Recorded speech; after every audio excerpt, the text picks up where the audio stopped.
Red టీవీలో మీ వ్యాపార ప్రకటనల కోసం ఈ నంబర్ ని సంప్రదించండి 6281747728. నమస్తే, వెల్కమ్ టు అవర్ ఛానల్. నేను పద్మిని. ఈ రోజు మనం ఒక స్పెషల్ డిబేట్ చేయబోతున్నాము. ఈ డిబేట్ లో మనతో పాటు సిద్ధంగా ఉన్నారు సీనియర్ జర్నలిస్ట్ భరద్వాజ్ గారు, అలాగే హిందూ జనశక్తి ప్రెసిడెంట్ లలిత్ కుమార్ గారు. వారితో మాట్లాడదాం. ఇద్దరికి నమస్కారం అండి. మీ ఇద్దరిని ఫ్రేమ్ లో చూడాలి, ఒకే ఫ్రేమ్ లో చూడాలి, మీ ఇద్దరు కలిసి మాట్లాడితే చూడాలి అనేది నా ఆకాంక్ష. ఎట్టకేలకు కుదిరింది ఈరోజు. ఎందుకంటే మీరు టూ డిఫరెంట్ పోల్స్ కి సంబంధించినటువంటి వ్యక్తులు. ఖచ్చితంగా డెఫినెట్ గా మీరు నమ్మేది భరద్వాజ్ గారితో మా ఈ ప్రయాణం సుమారుగా 2 ఏళ్ల నుంచి సాగుతుంది. ఆయన మాట్లాడేటటువంటి తీరు చాలా హుందాగా మాట్లాడతారు. చెప్పేటటువంటి పాయింట్ కొంతమందికి నచ్చచ్చు, నాకు నచ్చకపోవచ్చు, that is different. But then point ని చాలా హుందాగా మాట్లాడటం ఆయనకు మాత్రమే చెల్లు, ఇంకెవరు అలా ఉండలేరేమో అని అనిపిస్తుంది. Is always inspiring me. And అలాగే లలిత్ గారు మీరు చెప్పేటటువంటి పాయింట్ ని కూడా చాలా స్ట్రాంగ్ గా, ఏదైతే అవసరమో దాన్ని అద్భుతంగా మీరు తీసుకెళ్తూ ఉన్నారు. సో ఇద్దరు నాకు చాలా చాలా ఫేవరెట్ పర్సన్స్. రైట్. అయితే ఈ రోజు నేను అడిగేటటువంటి మొదటి ప్రశ్న, సెక్యులరిజం.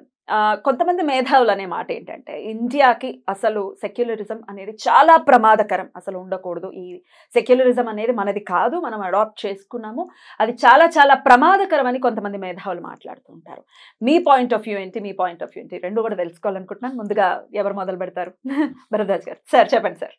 అంటే సెక్యులరిజం అంటే లౌకికవాదం అని చెప్తాం మనం మామూలుగా. లౌకికవాదం అంటే అన్ని మతాలు ఒకే దగ్గర ఉన్నప్పుడు, ఎక్కువ మతాలు ఒకే దగ్గర ఉన్నప్పుడు ఇవన్నీ కూడా ఒకదాంతో ఒకటి స్నేహభావంతో ఉండాలి, వీటన్నిటినీ సమానంగా చూడాలి అనే ఉద్దేశం. అంతే. లౌకికవాదం అంటే అంతకు మించి ఏం కాదు.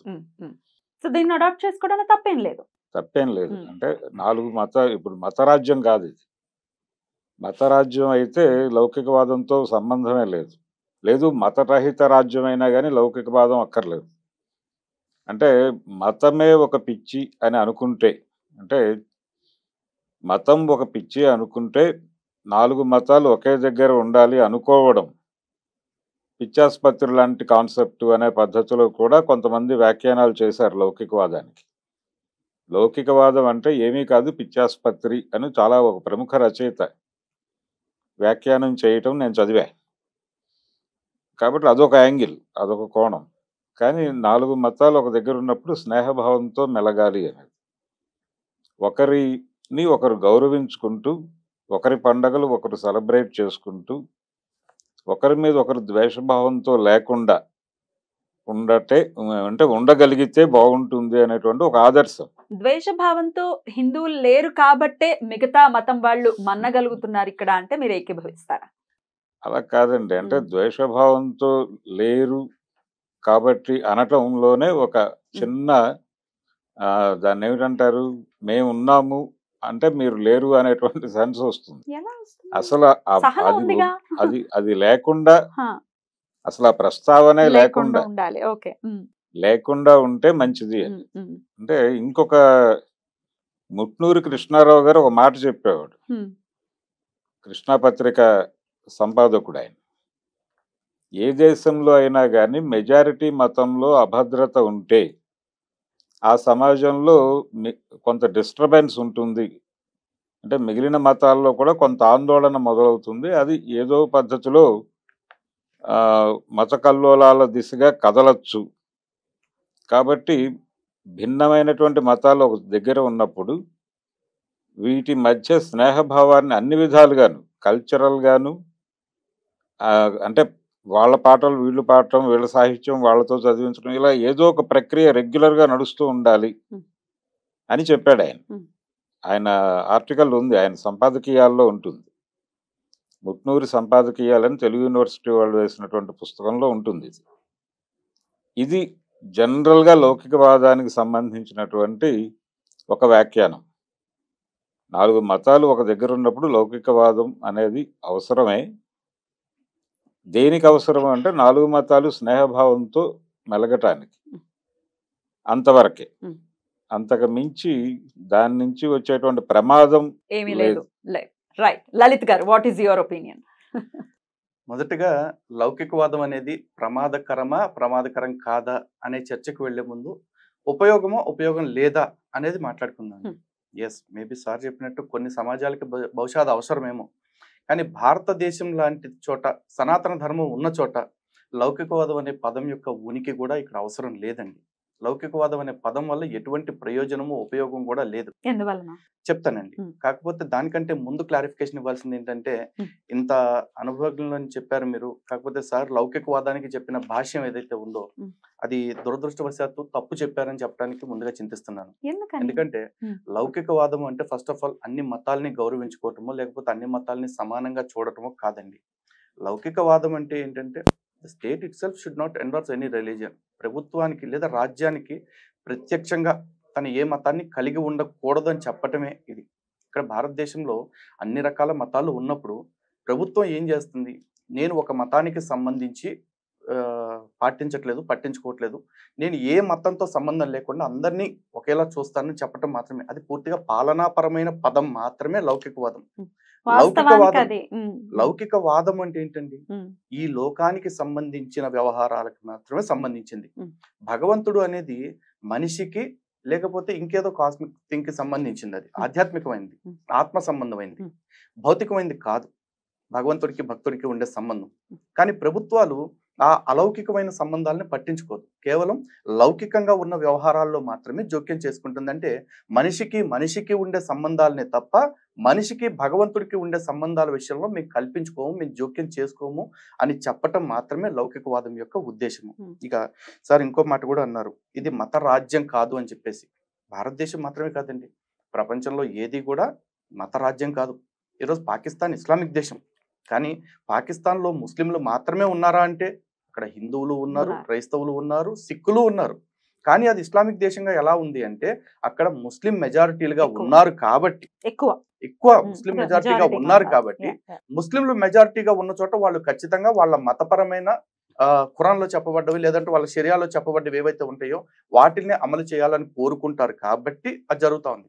అది వాళ్ళు పాకిస్తాన్లోనే కాదు, భారతదేశంలో కూడా వాళ్ళు అదే కోరుకుంటున్నారు. ఈ రోజు కూడా, ఈ రోజుకి భారతదేశంలో పర్సనల్ లా బోర్డ్స్ అని పెట్టుకుని, సున్నీ పర్సనల్ లా బోర్డ్, షియా పర్సనల్ లా బోర్డ్ అని పెట్టుకుని వాళ్ళ వ్యవహారం వాళ్ళు నడిపించుకుంటున్నారు. అంతేకాదు భారతదేశంలో వాళ్ళు మెజారిటీగా ఉన్న చోట్ల షరియా చట్టం అమలు చేయాలి అన్న డిమాండ్లు కూడా బహిరంగంగానే పెడుతున్నారు వాళ్ళు. అలాగే క్రైస్తవ దేశాలు చాలా వాటిని చూసుకున్నట్లయితే క్రైస్తవులు మెజారిటీగా ఉన్న దేశాలే, క్రైస్తవులు మాత్రమే బ్రతుకుతున్న దేశాలు కాదు. వాళ్ళు కూడా అక్కడ ఏం కోరుకుంటున్నారు, మాకు క్రీస్తు రాజ్యము లేకపోతే బైబిల్ చట్టాలు ఏవైతే ఉన్నాయో వాటి ప్రకారం నడవాలని కోరుకుంటున్న దేశాలు కూడా ఉన్నాయి. అంతేందుకు భారతదేశంలో ఇప్పుడు 5%, 6% ఉన్న క్రైస్తవులు కూడా మీకు భారతదేశంలో మేము ఉండటం ఇష్టం లేకపోతే క్రైస్తవులకి సపరేట్ దేశం మొక్కలు చేసి ఇచ్చేయండి అని అడుగుతున్నారు బహిరంగంగా. ఉపేంద్ర అనేవాడు వైజాగ్ లో ఒక ర్యాలీ తీస్తూ బహిరంగ స్టేట్మెంట్ ఇచ్చాడు. పిడి సుందర్రావు అనే అతను మాట్లాడాడు, పాస్టర్ విజయ్ కుమార్ అనే అతను మాట్లాడాడు. ఇదే కాకుండా జాన్ రాజ్ అనే వ్యక్తి డైరెక్ట్ గా మీటింగ్ లో మాట్లాడుతూ భారతదేశాన్ని మేము భారతదేశంగా ఉండనివ్వం, భారతదేశాన్ని బైబుల్ రాజ్యంగా మార్చి తీరుతామని చెప్పేసి చెప్పాడు. ఏ ముక్క తీసేసుకుంటారట వీళ్ళు? అదే కదా వాళ్ళు అడుగుతున్నారు. ఆల్రెడీ ఈశాన్యంలో ఉన్న 7 సిస్టర్స్ ని సపరేట్ దేశంగా కావాలని ఎప్పటి నుంచి ఉద్యమం చేస్తా ఉన్నారండి వాళ్ళు. వీళ్ళిద్దరూ కూడా మతం ఆధారంగా దేశాన్ని ఇంకో ముక్క చేయాలని కోరుతా ఉన్నారు. ఇదే సెక్యులర్ దేశం అని చెప్పబడుతున్న దానిలో మరి ఈ సెక్యులరిజం అనే పదం హిందువుల్ని కట్టడి చేస్తున్నట్లు వాళ్ళు ఎందుకు కట్టడి చేయట్లా? ఎవరిని కట్టడి చేయకుండా ఈ దేశం మెజారిటీలకు మాత్రమే ముక్కు తాడేయటానికి చేయబడింది అయితే గనక మరి ఈ దేశానికి అది అవసరమా, ప్రయోజనకరమా? మీ సమాధానం ఏంటి సార్? అంటే లౌకికము అనటంలోనే భగవంతుడికి సంబంధం లేని వ్యవహారం అనే సెన్సే. అంటే మతానికి సంబంధించిన ఏ విషయాన్ని ప్రభుత్వం పట్టించుకోనక్కర్లేదు అనేది సెన్స్. అయితే ఇక్కడ సనాతన ధర్మం ఉంది అనేది ఒక మాట వచ్చింది. సనాతన ధర్మం ఉంది అనటంలోనే వాళ్ళు ఏం కోరుతున్నారో వీళ్ళు కూడా అదే కోరుతున్నారు. ఏమిటి? ఇప్పుడు వాళ్ళు ఎలాగైతే మతరాజ్యము అంటున్నారు, ఇస్లాం మతరాజ్యమే కావాలి అనుకుంటున్నారు అంతే. మెజారిటీ మతరాజ్యం కావాలా, మైనారిటీల మతరాజ్యం కావాలా?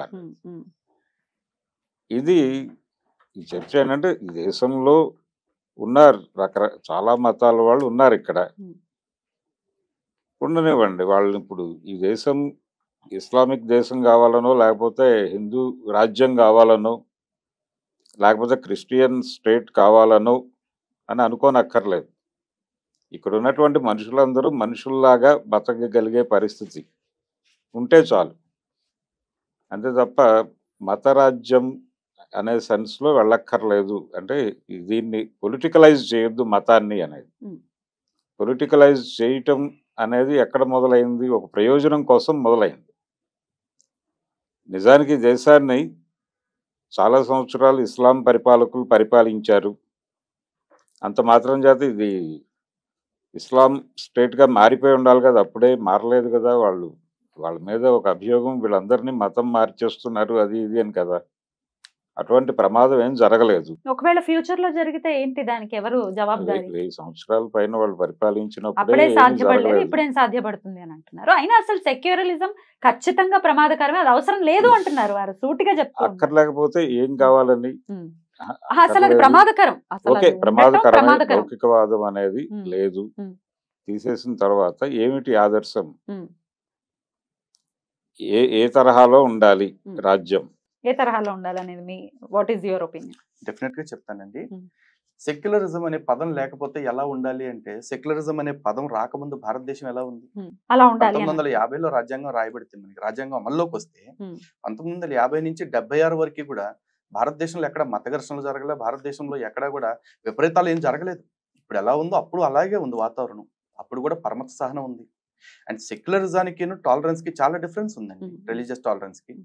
ఆ రోజు సెక్యులరిజం అనే పదం లేదు కాబట్టి ప్రభుత్వాలు ఏమన్నా ఇబ్బడి ముబ్బడిగా హిందువులకు దోచిపెట్టాయా? నెహ్రూ గాని, ఇందిరాగాంధీ గాని, ఇంకెవరన్నా గానీ ఏం లేదు.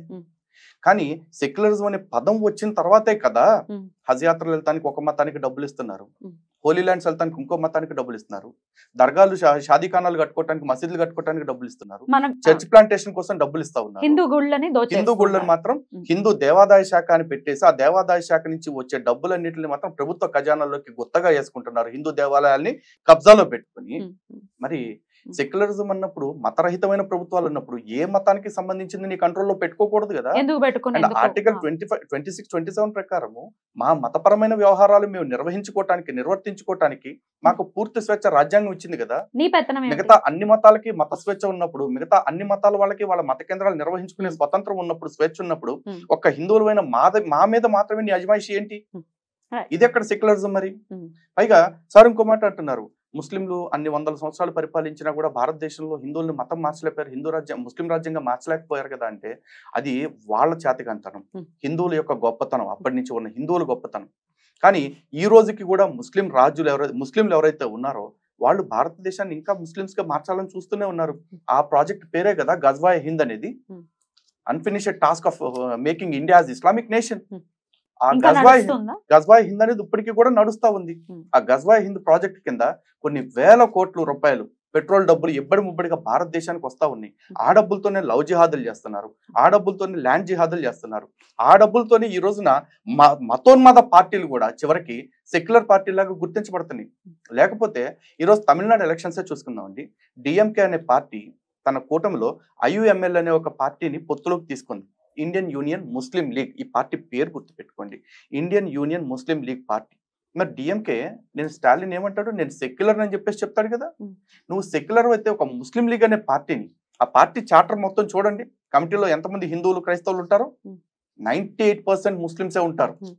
మరి అలాంటి పార్టీని నువ్వు సెక్యులర్ అని నువ్వు ఎట్లా కలుపుకున్నావు?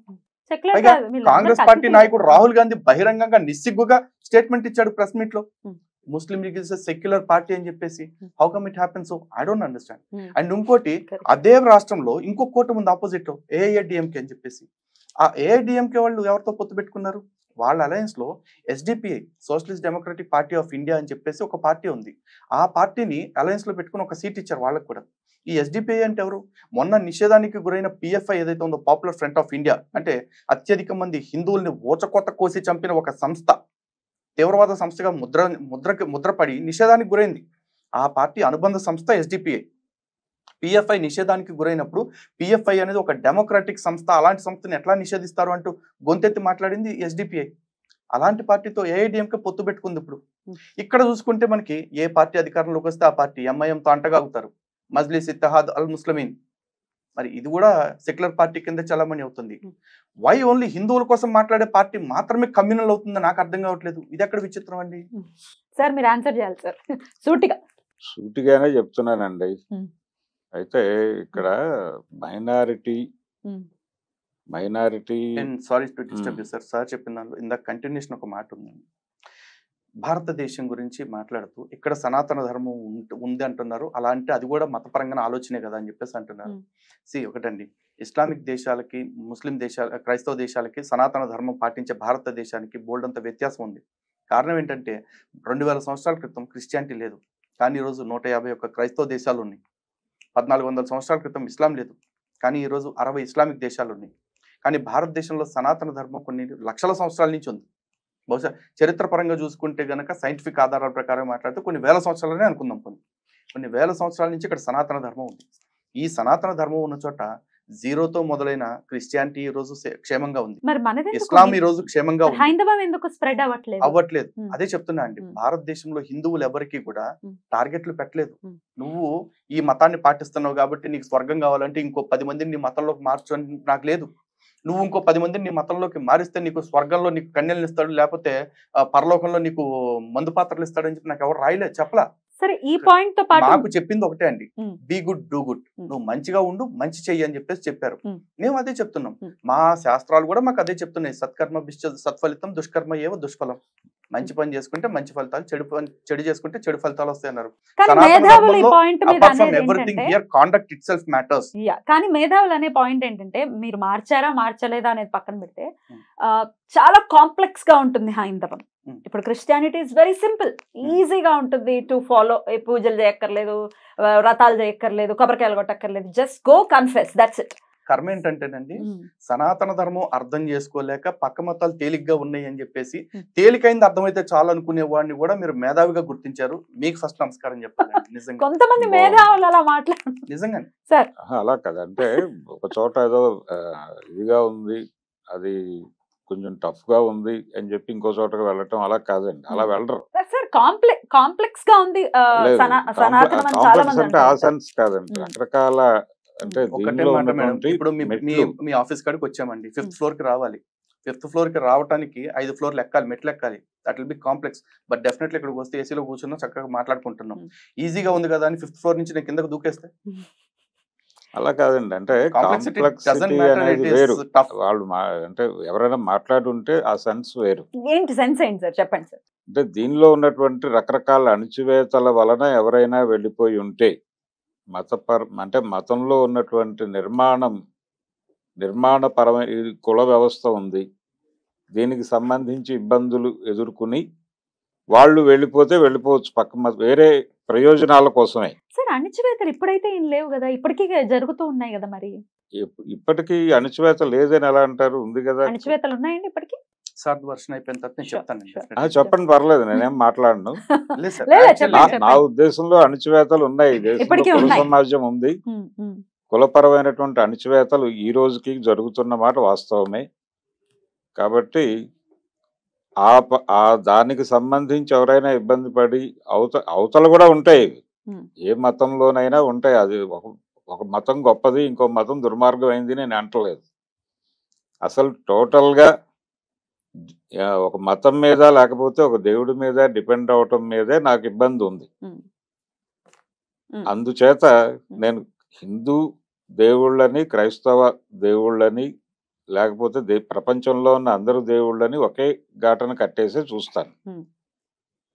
అందుకని అక్కడ ఏదైనా సౌలభ్యాలు ఉన్నాయని కదిలి ఉండొచ్చు. అలా జరిగిన సందర్భాలు ఉన్నాయి. తెలంగాణలోనే అంజుమన్ జరిగింది.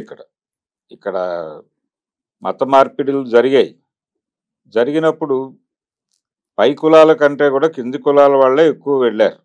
కింది కులాల వాళ్ళు వెళ్ళటం అనేది చాలా స్పష్టంగా వట్టికోట ఆళ్వార్ స్వామి ప్రజల మనిషి అనే పుస్తకంలో, నవల్లో రాశాడు ఆయన. మారిన తర్వాత వాళ్ళని పనుల్లోకి పిలిచేవాళ్ళు కాదు వీళ్ళు. ఎందుకంటే నవాబు తాలూకా మతం నీది అన్న పద్ధతిలో, పనికి వెళ్ళకపోతే బతకలేని పరిస్థితిలో, అయ్యా మరి ఎలాగా అంటే నువ్వు మళ్ళీ మారు అని తర్వాత శుద్ధి కార్యక్రమాలు జరిగాయి.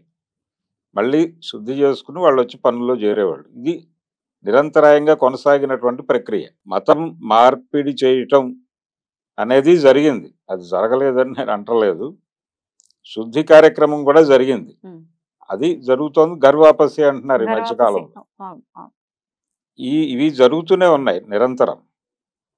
అందుకని మతమే ఇబ్బంది. మతం అనేది, దైవం అనేదే ఇబ్బందికరమైనటువంటి అంశంగా భావిస్తాను. సరే, మతం గురించి ఇంకా మాట్లాడదాం. కొంచెం డివియేట్ అయింది మన సబ్జెక్ట్. సెక్యులరిజం ఒకసారి ఇది కంప్లీట్ అయిపోయిన తర్వాత దెన్ విల్ కమ్ టు మతం. సో ఇందాక సెక్యులరిజం ఏం లేదండి, మనిషిని మనిషిగా యాక్చువల్లీ చూడండి. ఇక్కడ కుల వ్యవస్థ గురించి చెప్పిన దానికి ఆన్సర్ ఇచ్చేస్తే బాగుంటుంది. సరే చేయండి, చెప్పేసేయండి. ఎందుకంటే ఉమ్. కులపరమైన అణచివేత లేకపోతే కుల వ్యవస్థ గురించి మాట్లాడారండి. అణచివేత అనే ప్రచారం చేసి ఇప్పటికే చాలా కులాలని క్రైస్తవ్యం కలిపేసుకుంది. కానీ ఒకవేళ నిజంగా అణచివేత కారణంగానే మత మార్పిడి కనుక జరగాల్సి ఉంటే కనుక ఇస్లాం పాలకులు ఉన్న సమయంలోనే ఈ మత మార్పిడులన్నీ జరిగిపోయి ఉండాలి. ఆ వర్గాలన్నీ ఇస్లాంలోకే మారిపోయి ఉండాల్సింది. కానీ ఇస్లాంలోకి ఎప్పుడు మారలేదండి ఎవరు కూడా. ఆ తర్వాతే ఈ కుల వివక్ష, కుల వ్యవస్థ పేరుతోటి ఎక్కువ ప్రచారం ఎందుకు జరిగింది? అణచివేత అనేది సనాతన ధర్మం ఎక్కడా చెప్పలేదు. చాలా మంది మనుధర్మ శాస్త్రంలో అట్లా ఉంది ఇట్లా ఉంది అంటారు. మనుధర్మ శాస్త్రంలో లేదు, ఎక్కడా లేదు. ఏ మట్టిగడ్డలో చదవకుండా సనాతన గ్రంథాల గురించి ఏమాత్రం తెలియకుండా ఇగో మీ పుస్తకం అది, మీ పుస్తకం ఇది అని చెప్పేసి పోరంబోకు మాటలు మాట్లాడే కొంతమంది వ్యక్తులు మాత్రమే ఈ కుల వివక్ష గురించి మాట్లాడతారు. అణచివేత అనేది ప్రపంచంలో ఉన్న ప్రతి చోట కూడా ఒక వ్యక్తి ఇంకో వ్యక్తిని తొక్కటానికి చూస్తూనే ఉంటాడు. కొంచెం పైమెట్లో ఉన్న ప్రతివాడు కింద మెట్టుని వాడి స్థాయికి రాకుండా ఉండటానికి ఆపడానికి ప్రయత్నం చేస్తూనే ఉంటారు. That is basic human instinct అండి. అంతేందుకు అమెరికా ఉంది, ఈ రోజున మిగతా దేశాలన్నింటిని అణిచేస్తుందని చెప్పి ఆరోపణలు ఎంతమంది చేయట్లేదు? రష్యా ఈ రోజు యుక్రెయిన్ మీద చేస్తున్నది ఏంటిది? అణచివేత కాదా? ప్రతిదీ అణచివేతనే. అంతెందుకండి, ఈ రోజున భారతదేశంలో నిమ్న జాతులుగా చెప్పబడే 2 వర్గాలు ఉన్నాయి, పేర్లు చెప్పను. కానీ వాళ్ళల్లో కూడా ఒక కులం ఇంకొక కులం మీద ఆధిపత్యం ప్రదర్శిస్తూ ఉంది. ఒక కులపోళ్ళు వాళ్ళ ఇంటి ఆడపిల్లని ఇంకొక ఇంటికి ఇవ్వట్లేదు. అంతెందుకు, ఒకే కులంలో ఇద్దరిని చూసుకుందాం. ఒకడు ₹1,00,00,000 ఆస్తుంది, ఒకడేమో అడుగు తింటున్నాడు. ఈ అడుగు తినేవాడు కొడుకును కోటీశ్వరుడు కూతురు ప్రేమించుకుంటే వాడు వచ్చేసి అరే మీరిద్దరు మన కులపోళ్లే కాబట్టి చేసుకొని అంటున్నాడు. చూడలేదుగా. ఇదంతా ప్రతిదీ అణచివేత అనే కోణంలో చూస్తూ అది సనాతన ధర్మంలో మాత్రమే ఉంది. ప్లీజ్ మేడం, అది సనాతన ధర్మంలో మాత్రమే ఉందని చెప్తున్నారు కదా. సనాతన ధర్మంలో ఎక్కడా కూడా అటువంటి అసమానత లేదు. ఇన్ఫాక్ట్ భగవద్గీతలో కనుక చూసుకుంటే విద్యా వినయ సంపన్నే బ్రాహ్మణే గవిహస్తిన సునిచైవ స్వపాకే పండితా సమదర్శన అని పరమాత్మ చెప్పారు. అంటే ఎవరినైనా సరే, కుక్కని కావచ్చు, కుక్క మాంసం తినేవాడిని కావచ్చు, ఏనుగుని కావచ్చు, పండితుడైన బ్రాహ్మణుని కావచ్చు, అందరినీ ఒకే దృష్టితో చూసిన వాడు మాత్రమే నా భక్తుడు అవుతాడని చెప్పి ఆయనే చెప్తా ఉన్నారు. అలాంటప్పుడు ఇంకా వివక్ష ఎక్కడ ఉంది? కానీ ఇదే 2 ప్రపంచ మత గ్రంథాల్లో, ప్రపంచాన్ని శాసిస్తున్న 2 మత గ్రంథాల్లో కూడా చాలా క్లియర్గా బానిసగా స్త్రీని అమ్ముకోవచ్చు, బానిసగా కొంతమందిని కొనుక్కోవచ్చు, ఆ బానిసల్ని కొడితే తప్పు లేదు. వాడు కొట్టేటప్పుడు కూడా ఒక దెబ్బకి చనిపోతే శిక్ష కాదు, కానీ వాడు పదే వాడిని కొట్టి చంపితే మాత్రం యజమానికి శిక్ష పడుతుంది. అలాంటి క్రూరమైన మాటలు ఉన్నాయి. మరి ఎవరికి తప్పుగా ఎందుకు కనపట్ల? ఆ గ్రంథాల గురించి తెలియక, లేకపోతే వాటి గురించి ఊరుకోరనే?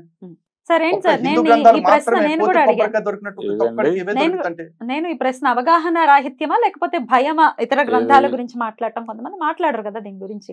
అందులో ఉన్నటువంటి వివక్ష గురించి మాట్లాడరు, అందులో ఉన్నటువంటి లోపాల గురించి మాట్లాడరు. అవగాహన రాహిత్యమా లేకపోతే భయమా? ఇస్లాం మతం గొప్పదనో లేకపోతే క్రైస్తవం గొప్పదనో నేను అనట్లేదు. నేను అనటం లేదు. అణచివేత హైందవం కూడా గొప్పదని కూడా అనటం లేదు. హైందవం ఏ మతము గొప్పదని నేను అనటం లేదు. కాబట్టి అణచివేత అనేది నిచ్చెన మెట్ల వ్యవస్థ. ఇది ఓన్లీ హైందవంలోనే ఉంది అనటం తప్పు కదా. ఇప్పుడు ఆయన ఇచ్చిన ఎగ్జాంపుల్స్ చాలా ఇచ్చారు. అన్ని చోట్ల ఉంది, అన్ని చోట్ల ఉంది. నేను పర్టికులర్ గా దీని గురించి మాట్లాడుతున్నాను. ఇక్కడ ఉన్నటువంటి అణచివేతలో నుంచి వీళ్ళని వశపరుచుకోవటానికి ఒక ప్రోగ్రాం జరిగింది. ఇక్కడ జరిగింది అంజుమన్ పేరుతో జరిగిన మాట వాస్తవం. ఎట్లాంటి అణచివేతలు ఉండేవి సార్ మీ అబ్జర్వేషన్ లో మీరు చూసింది? ఎందుకు ఇప్పుడు రీసెంట్ టైమ్స్ లో కూడా జరుగుతున్నాయి. మాలపల్లిలు, మాదిగగూడాలు ఇప్పటికే ఉన్నాయి కదండి. రిజర్వేషన్ వ్యతిరేక కార్యక్రమం కూడా నడుస్తూనే ఉంది కదా. వాళ్ళందరూ క్రిమి లేయర్కి వెళ్ళిపోయారు, ఇప్పుడు రిజర్వేషన్లు అవసరం లేదు అనే పద్ధతిలో ఆర్గ్యుమెంట్లు కూడా వస్తూనే ఉన్నాయి ఇప్పటికీ. కానీ ఈ రోజుకి కులపరమైనటువంటి అణచివేత నడుస్తూనే ఉన్నమాట వాస్తవం. రకరకాలుగా ఉంది. అది పర్టికులర్గా ఇది అని అంటే ప్రతి చోట కులం కనిపిస్తుంది మనకి చాలా స్పష్టంగా. కులపరమైనటువంటి ఇబ్బందులు కూడా పడుతున్న వాళ్ళు ఉన్నారు ఇప్పటికీ. కానీ లేదు అని చెప్పడం కూడా బలంగానే జరుగుతోంది. అది కమ్యూనిస్టుల వైపు నుంచి కూడా జరుగుతోంది. అంటే కులం గురించి మాట్లాడటమే తప్పు, అసలు కులం గురించి మాట్లాడటం అభ్యుదయం కాదు అనే పద్ధతిలో కమ్యూనిస్టులు మాట్లాడుతున్నారు. నా ఉద్దేశం ఏంటంటే మనుషులంతా ఒకటే అనే నినాదం పైవాడిస్తే కుదరదు, కింద నుంచి రావాలి. అది కులం లేదు, మతం లేదు, ఇలాంటి మాటలన్నీ కింద నుంచి రావాలి. ఎవరైతే సఫరర్ ఉన్నాడో సఫరర్ నుంచి రావాలి. పైనుంచి ఇంపోజ్ చేస్తే కుదరదు. కులరహిత సమాజం అనేది పైనుంచి ఇంపోజ్ చేస్తే కుదిరే పని కాదు. కింద నుంచి వాళ్ళు పగలగొట్టుకుంటూ రావాలి. ఇప్పుడు మాల ఉంది, మాల కులం ఉంది, వాళ్ళు మాదిగల్ని తక్కువ చూస్తారు, మాదిగలు రెల్లీస్ని తక్కువగా చూస్తారు, ఇంకా అక్కడ నుంచి తక్కువగా చూసేవాళ్ళు ఉన్నారు. ముందు వాళ్ళు అక్కడి నుంచి కూడా బయటకు రావాలి కదా సార్. అదే నేను అనేది. ప్రతి ఒక్కరు అంటే ఇది ఎలా ఉంటుందంటే ఒకడు కిందవాడిని తొక్కేస్తూ పైవాడి చేత తొక్కించుకుంటూ ఇలా ఉంటుంది.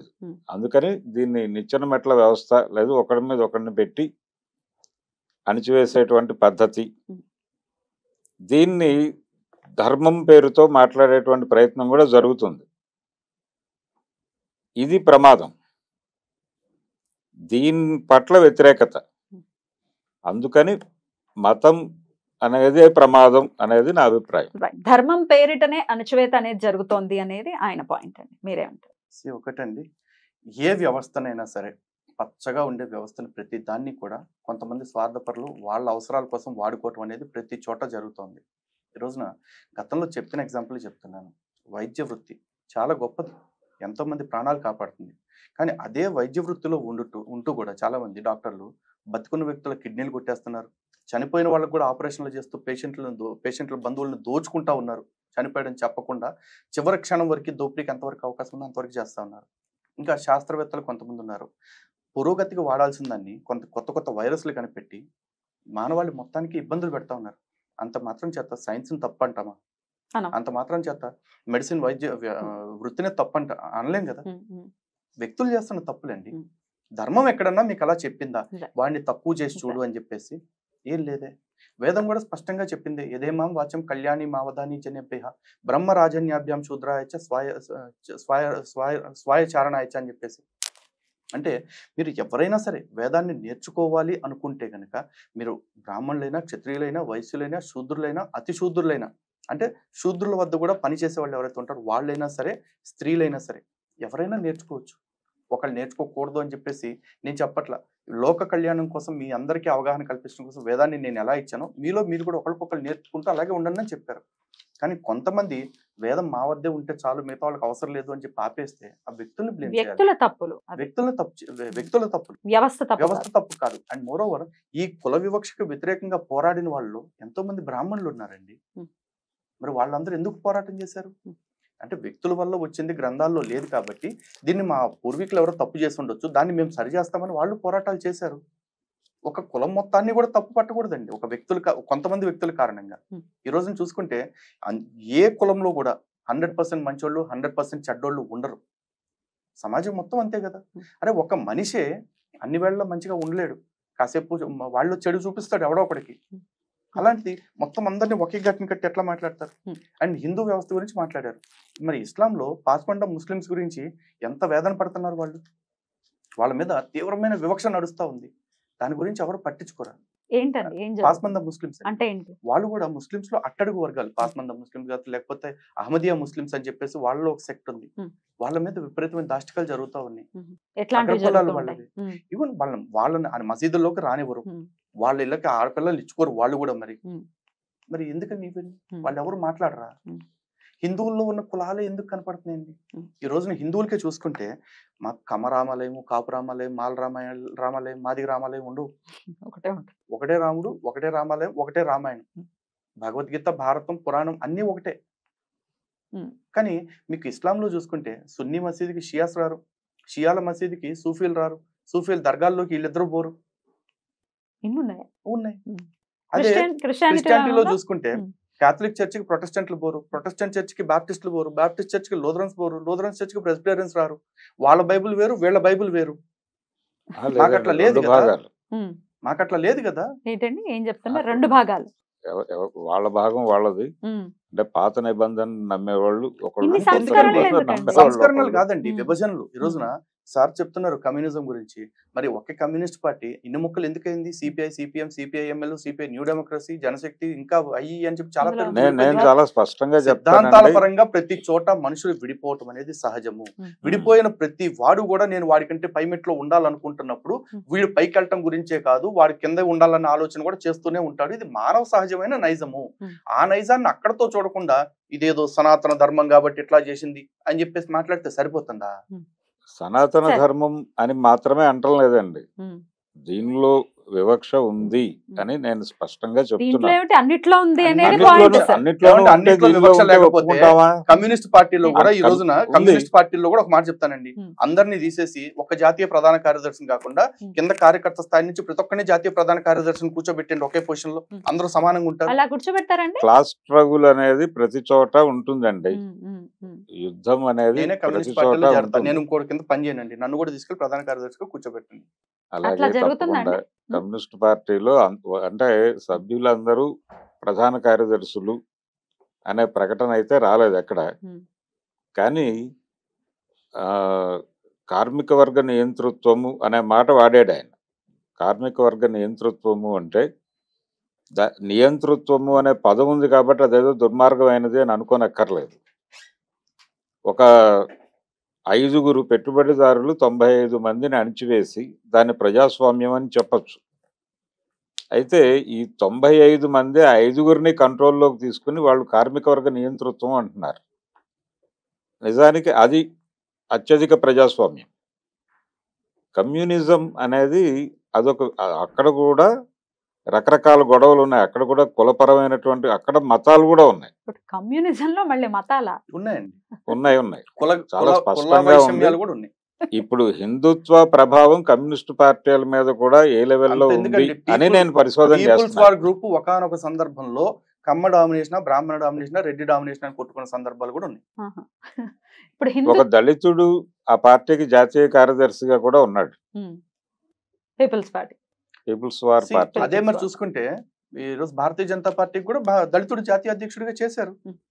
ఇప్పుడు బంగారు లక్ష్మణ్ గారు ద్రౌపది ముర్ము కానీ ఎలా ఆయన్ని ఒక ఆయన ప్రెసిడెంట్ మీద గా కూడా అవినీతి బురద వేసి పక్కకి నెట్టేశారు కదండి దయనీయంగా. అంటే ఆయన మీద కాబట్టి బురద వేసి నెట్టేశారని మీరు అంటున్నారు. అదే ఒక అగ్రకులం వ్యక్తి మీద అది జరుగుంటే అదేమిటి అగ్రకులాల వాళ్ళు ఇలాంటి అంటే మీరు పెద్ద ఇప్పుడు ఆయన దళితుల్ని చేశారు అని చెప్పాను, దాన్ని అక్కడి వరకు వదిలేకుండా ఆయన పక్కకు తప్పించిన విధానం గురించి మాట్లాడుతున్నారు కదా. అవును. మరి ఇప్పుడు మీరు సిపిఎం పార్టీలో, సిపిఐ పార్టీలో ఎక్కడ ఎవరి మీద ఎటువంటి అవినీతి ఆరోపణలు జరగలేదా ఎప్పుడు? ఎందుకు జరగలేదు? మరి ఆ టాపిక్స్ లోకి ఎందుకంటే ఇప్పుడు అక్కడ మీరు ఒక కులానికి సంబంధించిన వ్యక్తిని మీ పార్టీకి అధ్యక్షుడిగా చేశారని చెప్పారు మీరు, అంటే మీరు ఎండార్స్ చేస్తున్న పార్టీకి. నేను ఇంకో పార్టీకి రైట్ వింగ్ పార్టీ కూడా చేశారని చెప్పారు. Confine to the same topic. లేదు మీరు ఇందాక అక్కడ కూడా రెడ్లు వీళ్ళే అవుతారు అంటే చెప్తున్నాను నేను. అంటే ఒకటండి, ఇప్పుడు గనక చూసుకుంటే సిపిఎం పార్టీ, సిపిఐ, సిపిఎం పార్టీలకి చూసుకుంటే జాతీయ స్థాయిలో ఎంతమంది దళితులు అధ్యక్షులుగా చేశారు, ప్రధాన కార్యదర్శులుగా చేశారు చెప్పమనండి. ఉన్నారండి దళితులు ఎవరు లేరు, ఇప్పుడు దాకా ఎవరు చేయలేదు. ఒకళ్ళిద్దరు ఉన్నారు కానీ సిపిఐ లో చేశారు. ఎవరండి పేరు మెన్షన్ చేయండి, పేర్లు మీకు ఐడియా. సిపిఐ లో బ్రాహ్మలు చేశారు. చేస్తారు. ఇప్పుడు దళితులు ఎవరైనా చేశారా? ఆంధ్రప్రదేశ్ లోనే చూసుకుంటే కమ్మవాళ్ళు చేశారు, రెడ్లు చేశారు, తమిళనాడు నుంచి వచ్చిన రాజా పరిస్థితి ఏమిటి? ఆయన ఏ కులం? రాజా గారు ప్రధాన కార్యదర్శి చేయలేదండి సిపిఐ పార్టీకి. ఏమండి ఆయన సిపిఎం కి, సిపిఎం కాదు సిపిఐ. ఆయన ప్రధాన కార్యదర్శిగా చేయలేదు, జాతీయ ప్రధాన కార్యదర్శిగా లేదు. ఆయన కీలకమైన పదవుల్లోనే ఉన్నాడు. పదవులు కాదండి, ప్రధాన కార్యదర్శి. సుదీర్ఘకాలం చంద్రరాజేశ్వరరావు గారే ఉన్నారు. చంద్రరాజేశ్వరరావు గారు ఎవరండి? ఆయన కమ్మ. మాకు నేను బసవపున్నయ్య గారు ఎవరండి? నేను చెప్తా కదా ఓపెన్ గానే. నేను చెప్తున్నా అదే కమ్యూనిస్ట్ పార్టీలోనే ఉన్నాయండి.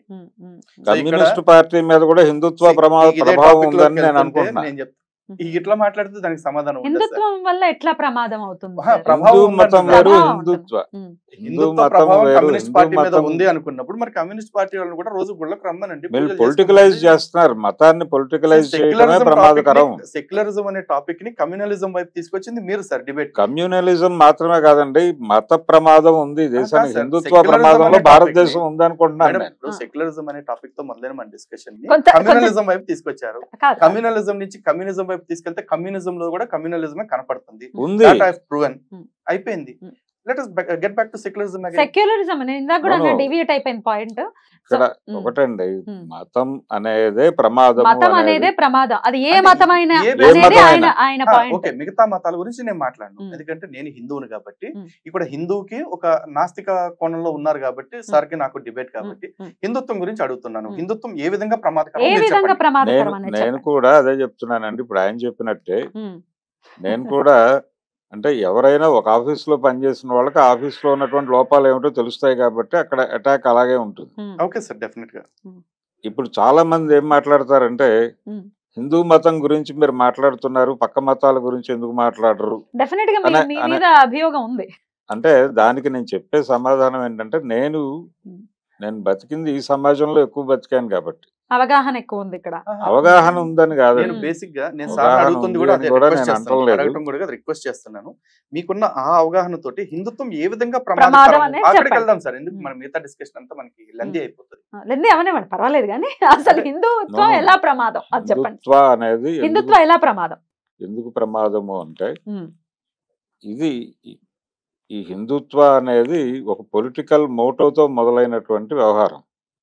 హిందువులని కన్సాలిడేట్ చేయటం కోసం మొదలైనటువంటి కార్యక్రమం. Hmm. ఎప్పుడైతే కన్సాలిడేట్ చేయాలి అని అనుకుంటారో, ఒక దగ్గరికి తీసుకురావాలి అనుకుంటారో, Hmm.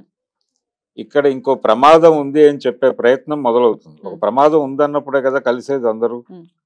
మీ ఈ- ప్రాబ్లం హిందూయిజం తోనా హిందుత్వంతోనా సార్? హిందుత్వతో అంటున్నాను, హిందూ పొలిటికలైజ్ అయినటువంటి. హిందూ ధర్మంతో మీకు ఏ ప్రాబ్లం లేదు? ఏమండి, హిందూ ధర్మంతో మీకు ఏ ప్రాబ్లం లేదు అంతేనా? హిందూ మతం, హిందూ మతంతో ఆయన ప్రాబ్లం. ఓకే, టెక్నికల్ గా చూసుకుంటే రాజ్యాంగం ప్రకారం మన రిలీజన్ కాబట్టి ఓకే, హిందూ మతం అనే హిందూ మాట్లాడదాం మతం కాసేపు. హిందూ హిందుత్వం. మతంతో మీకేం ప్రాబ్లం లేదు? హిందుత్వతోనే నాకు ప్రమాదం హిందూ మతంతో మీకే ప్రాబ్లం లేదా? లేదు. ఓకే, ఓకే, హిందుత్వతో ప్రాబ్లం. హిందుత్వతో ప్రాబ్లం. హిందూ మతం కూడా హిందుత్వ ప్రమాదంలో ఉంది అనుకుంటున్నాను. హిందూ మతం కూడా హిందుత్వతో ప్రమాదంలో హిందుత్వ ఉంది. ప్రమాదంలో ఉంది అనుకుంటున్నాను. Definitely. ఏంటి సార్ హిందూ చెప్పనివ్వండి, ఆయన ఒపీనియన్ చెప్పండి సార్, అయిపోయిన ఒకసారి తర్వాత క్లారిటీగా చెప్పండి సార్. హిందుత్వ ఎలాగా? హిందూయిజంకి హిందుత్వకి ఏమిటి తేడా అసలు? అంటే దాని మతం దాని మానాన అది ఉంటే ప్రమాదం లేదండి. అది అది కన్సాలిడేషన్ అనే ప్రోగ్రామ్ లో భాగంగా ప్రమాదం. పక్క మతాల ప్రమాదకరము ఇవన్నీ మాట్లాడటము, ఇది ఇబ్బందికరం. సమాజంలో ఒక ఎక్కడ హిందుత్వ అలా మాట్లాడుతోంది? లేదండి. ఎక్కడ లేదు, మాట్లాడుతోంది ఇప్పుడు ఒకసారి? యాక్చువల్లీ సార్ మాట్లాడుతున్న డ్యూయల్ స్టాండర్డ్స్ ని ఎక్స్పోజ్ చేసే ఛాన్స్ నాకు ఇచ్చారు. అద్భుతంగా ఇస్తున్నారు, మీరు మాట్లాడండి, ఏం పర్లేదు. ప్లీజ్. సరే చెప్పండి సార్, ఏంటి అసలు హిందుత్వ అదే ఏంటి ప్రమాదం ఏమిటి చెప్పండి. హిందూ మతం ప్రమాదంలో ఉంది అని చెప్పడం ద్వారానే హిందువులను ఒక చోట కన్సాలిడేట్ చేయగలుగుతారు. ఈ చేసేటువంటి కార్యక్రమం చాలా కాలంగా జరుగుతోంది. హిందూ మహాసభ దగ్గర నుంచి నడుస్తున్న కార్యక్రమమే ఇది. ఇది ప్రమాదం. అంటే వీళ్ళు ఎప్పుడైతే ఈ మతం ప్రమాదంలో ఉంది అని ఎలా చెప్పగలుగుతారు? ఎక్కడి నుంచి ప్రమాదం అనే ప్రశ్న వస్తుంది. అది పక్క మతాల నుంచి ప్రమాదం. పక్క మతాల నుంచి ప్రమాదము అనే మాట ఎప్పుడైతే వచ్చిందో ఆటోమేటిక్గా అందరి మనసుల్లోనూ ఒక చిన్న ఇబ్బంది మొదలవుతుంది. అంటే జరిగిన విషయాలు చెప్తున్నాము అనే ఉద్దేశంతోనే చెప్తారు వీళ్ళు చాలా టాక్టికల్గా.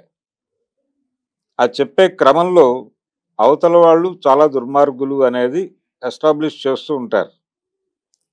అలా చేయటం ద్వారా ఇక్కడ ఉన్నటువంటి ఈ దేశంలో ఉన్నటువంటి ఇతర మతాల వాళ్ళు ఉన్నారు ఇక్కడ, వీళ్ళు ఇబ్బంది పడతారు. ఈ మెజారిటీ మతంలో ఎప్పుడైతే అభద్రత కలిగిస్తారో, ఈ మెజారిటీ మతంలో కలిగిన అభద్రత తాలూకా ప్రభావం మైనారిటీల మీద కూడా పడుతుంది. వాళ్ళు కూడా తమని తాము ప్రొటెక్ట్ చేసుకునే ప్రయత్నాలు మొదలు పెడతారు. అప్పుడు ఘర్షణాత్మక కార్యక్రమాలు మొదలవుతాయి. ఇది ప్రమాదం. అందుకని హిందుత్వ కావచ్చు, లేదు ఏదైనా సరే మతోన్మాదము అనేది ప్రమాదం. అది ప్రస్తుతం భారతదేశాన్ని పట్టి పీడిస్తున్నటువంటి ఇబ్బంది. అది మెజారిటీ మతానికి సంబంధించిన ఉన్మాదము ఉంది ఇక్కడ. ఆ ఉండటము అనేది మాత్రమే ప్రమాదం. హిందూ మతోన్మాదం ఉంది ఇక్కడ అనేది ఆయన పాయింట్. ప్రాబ్లం ఏంటంటేనండి సార్, ఇందాకటి దాకా హిందుత్వంలో కుల వివక్ష ఉంది, కులాలన్నీ విడిపోయి హిందువులందరూ విడిగా బతుకుతున్నారు అన్నారు. ఇప్పుడు ఏమంటున్నారంటే హిందుత్వ పేరుతో వీళ్ళందరినీ కన్సాలిడేట్ చేయటం ప్రమాదం అంటున్నారు. ఇందాక విడిపోవటం ప్రమాదం అన్నారు, ఇప్పుడేమో ఏకమవటం ప్రమాదం అని చెప్పేసి అంటున్నారు. Might be confused I think. Two different points sir. అవును, నిజమే కదా. లేదు లేదు, అంటే హిందూ మతంలో ఇంటర్నల్ ఉండే రెవ్యూ వేరు. ప్రాబ్లమ్స్ చెప్తున్నారు. ఇంటర్నల్ గా మేము Internal విడిపోయి ఉంటే review ప్రమాదం లేదు ఎవరికైనా సరే. ఉమ్, మేము విడిపోయి ఉంటే ఉమ్. ఎవరికి ప్రమాదం లేదు. మేము కలుస్తుంటే పక్క మతాల వాళ్ళకి ప్రమాదం, మైనార్టీలకు ప్రమాదం ఇంటర్నల్ గా అని చెప్పేసి కలవండి, అంటున్నారు. ఇంటర్నల్ గా కలవండి. కాదు. మళ్ళీ మీరు ఇక్కడ ప్రమాదంలో ఉన్నారని చెప్పి పక్క వాళ్ళని గతంలో భయపెట్టడం. గతంలో ఒక స్టేట్మెంట్ ఇచ్చారండి, మన భారతదేశానికి సంబంధించిన ఒక ప్రఖ్యాత పాలిటిషియన్ ఇచ్చారు. No minority can be safe by constantly irritating their neighbouring majority అని చెప్పేసి. ఇది భారతదేశానికి కాదు, ప్రపంచంలో ఉన్న ప్రతి దేశానికి వర్తిస్తుంది. ఎవడైనా సరే మైనారిటీగా ఉన్నవాళ్ళు నీ పొరుగునే ఉండే మెజారిటీని పదే పదే పదే పదే క్లించింగ్ చేయటం వల్ల నువ్వు ఇబ్బందుల్లో ఉంటావు తప్ప నువ్వు ఎప్పుడు సంతోషంగా ఉండలేవు. కానీ భారతదేశంలో అదృష్టవశాత్తు ఆ పరిస్థితి ఎప్పుడు లేదు. అండ్ ఇందాక సెక్యులరిజం కాడికి మళ్ళీ వస్తున్నానండి. సెక్యులరిజం అనే పదం రాక ముందు కూడా భారతదేశంలో మత మార్పులు జరిగాయండి. శంకరాచార్యుల వారు ఎంతో మందిని వాళ్ళ మార్గం నుంచి వాళ్ళని చర్చల ద్వారా కన్విన్స్ చేసి ఈయన మార్గంలోకి తీసుకొచ్చుకున్నారు. 72 అవైదిక మతాలని ఆయన 72 అవైదిక మతాలని 72 ఖండించి ఉమ్. ఆయన షణ్మత స్థాపన చేశారు. చేశారు. ఆ షణ్మతాలు స్థాపించారు కానీ మీరు అందరూ కూడా నేను స్థాపించిన మతంలోనే ఉండాలని అనలేదు. గర్వాపసి చేశారు ఆయన కూడా. తర్వాత అది చెప్తున్నానండి, ఇప్పుడు చేసేటప్పుడు సెక్యులరిజం అనే పదం లేదు భారతదేశంలో. Right. అంటే ఆర్టికల్ 25 కూడా లేదు, అప్పుడు రాజ్యాంగం ఎగ్జిస్టెన్స్ లో రాలేదు లేదు, కదా లేదు, ఇంకా. లేదు. అయినా కూడా ఇక్కడ అంత స్వేచ్ఛాయుత వాతావరణం ఎందుకుంది అంటే బికాజ్ ఇక్కడ సనాతన ధర్మం ఉంది కాబట్టి. ఇక్కడ వ్యక్తులు మాట్లాడి సిద్ధాంతాల ద్వారా చర్చించుకోవటానికి ఆస్కారము అవకాశం ఉంది కాబట్టి. అంతేగాని ఇక్కడ మిగతా 2 మతాల్లో చెప్పినట్లుగా నీ మతం కానోని చంపేయి, నీ దేవుణ్ణి పూజించనుండి నరికేయి, మంటల్లో తోసేయి అని మాకు ఎక్కడ చెప్పలా. నేను మళ్ళీ ఇప్పుడు మన రెడ్ టీవీ వేదికగా కూడా అందరికీ ఛాలెంజ్ చేస్తా ఉన్నానండి. ఏ మతానికి సంబంధించిన వ్యక్తి అయినా సరే, ఈ 2 క్రిస్టియానిటీ ఇస్లామిక్ సంబంధించిన వాళ్ళు ఎవరైనా సరే చర్చకు వస్తాను అంటే కనుక, లేదు ఆ 2 పుస్తకాలు తీసుకుని సారే నాతో వస్తానంటే కనుక నేను హిందూ గ్రంథాలు తీసుకొస్తాను, లేదంటే నేను ఆ 2 మతాల గ్రంథాలు తీసుకొస్తాను. ఎందుకంటే మీరు డిస్టర్బ్ చేయలేదు కదా, నేను ఒక్క నిమిషం కంప్లీట్ చేయనివ్వండి. నేను ఆ 2 మతాలకు సంబంధించిన మత గ్రంథాలు తీసుకొస్తాను. మీరు హిందూ మత గ్రంథాలు 2 ఉంటే 2, 200 ఉంటే 200, 2000 ఉంటే 2000, 20,000 ఉంటే 20,000 గ్రంథాలు తీసురండి. హిందూ గ్రంథాల్లో కానీ ఆ గ్రంథాలను కానీ పరిశీలించి ఎవరి మత గ్రంథాలు మతోన్మాదాన్ని ప్రేరేపిస్తున్నాయి అనే అంశం మీద పరిశీలన చేద్దాం. నేను చూపించే వచనాలు గనక ఆ 2 మత గ్రంథాలు మతోన్మాదాన్ని ప్రేరేపిస్తున్నాయి అంటే ఇక జీవితంలో మీరు ఆ మత గ్రంథాల గురించి మాట్లాడకూడదు. ఆ వచ్చేవాళ్ళు ఎవరైతే వాళ్ళు ఆ మత గ్రంథాన్ని విడిచిపెట్టేయాలి. ఆ మత గ్రంథం మతోన్మాదాన్ని ప్రేరేపిస్తుందని ప్రచారం చేయాలి. Vice versa. ఆ తీసుకొచ్చే గ్రంథాల్లో ఎన్ని మత గ్రంథాల్లో అయితే మతోన్మాదాన్ని ప్రేరేపించే అంశాలు ఒక్క లైన్ అయినా సరే చూపిస్తే ఆ మత గ్రంథాన్ని బాహాటంగా నేను విడిచిపెట్టడమే కాదు, హిందువులందరూ ఈ గ్రంథాన్ని దూరం పెట్టండి, ఇది అంటరాని పుస్తకము, ఇది మతోన్మాదాన్ని ప్రేరేపిస్తుంది, ఇది మానవాళికి ప్రమాదకరము అని చెప్పేసి నేను ఆ రోజు నుంచి ప్రచారం చేస్తాను. ఇప్పుడు పాయింట్ లోకి వస్తామండి. ప్రమాదంలో హిందూ ధర్మం అని చెప్పేసి చెప్తున్నారు. హిందూ ధర్మం ప్రమాదంలో ఉంది, హిందుత్వం కారణంగా, ప్రమాదంలో, హిందుత్వం కారణంగా. అసలు ఈ హిందుత్వం అనే పదం ఎక్కడి నుంచి ఆరిజినేట్ అయింది? వీర్ సావర్కర్ గారి నుంచి వచ్చింది. ఆయన భవిష్యత్ ద్రష్ట, ఆయన ముందే భవిష్యత్తుని పరిశీలించారు. ఎందుకంటే భారతదేశ స్వతంత్రం కోసం ఉవ్వెత్తున పోరాటం జరుగుతుంటే ఒక మతానికి సంబంధించిన వాళ్ళందరూ కూడా మతపరమైన ఈ దేశం కోసం స్వతంత్రం కోసం పోరాటం మానేసి ఎక్కడో ఖలీఫా అనే అతని పదవి పోయింది కాబట్టి ఖలీఫట్ మళ్ళీ తిరిగి కూర్చోపెట్టాలని చెప్పేసి టర్కీలో జరుగుతున్న ఉద్యమానికి సంఘీభావంగా ఇక్కడ స్వతంత్ర పోరాటం మానేసి కూర్చున్నారు.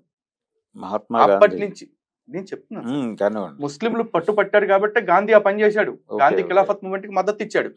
అంటే వాళ్ళ మతపరమైన అవసరాల కోసం, వాళ్ళ దేశం కాకపోయినా వాళ్ళ ప్రాంతం కాకపోయినా ఎక్కడో ఉన్న దానికోసం దేశపు ఆత్మాభిమానాన్ని, దేశపు అవసరాన్ని కూడా తాకట్టు పెట్టేస్తున్న వ్యక్తులు ఈ దేశంలో తయారవుతున్నారంటే భవిష్యత్తు ఇంకెంత ప్రమాదకరంగా ఉంటుంది.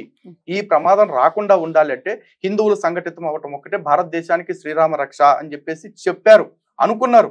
ఆ సావర్కర్ గారు ఆ రోజు ఆలోచించిన విధానం కారణంగానే హిందూ ఏకీకృతం అనేది ప్రారంభమైంది.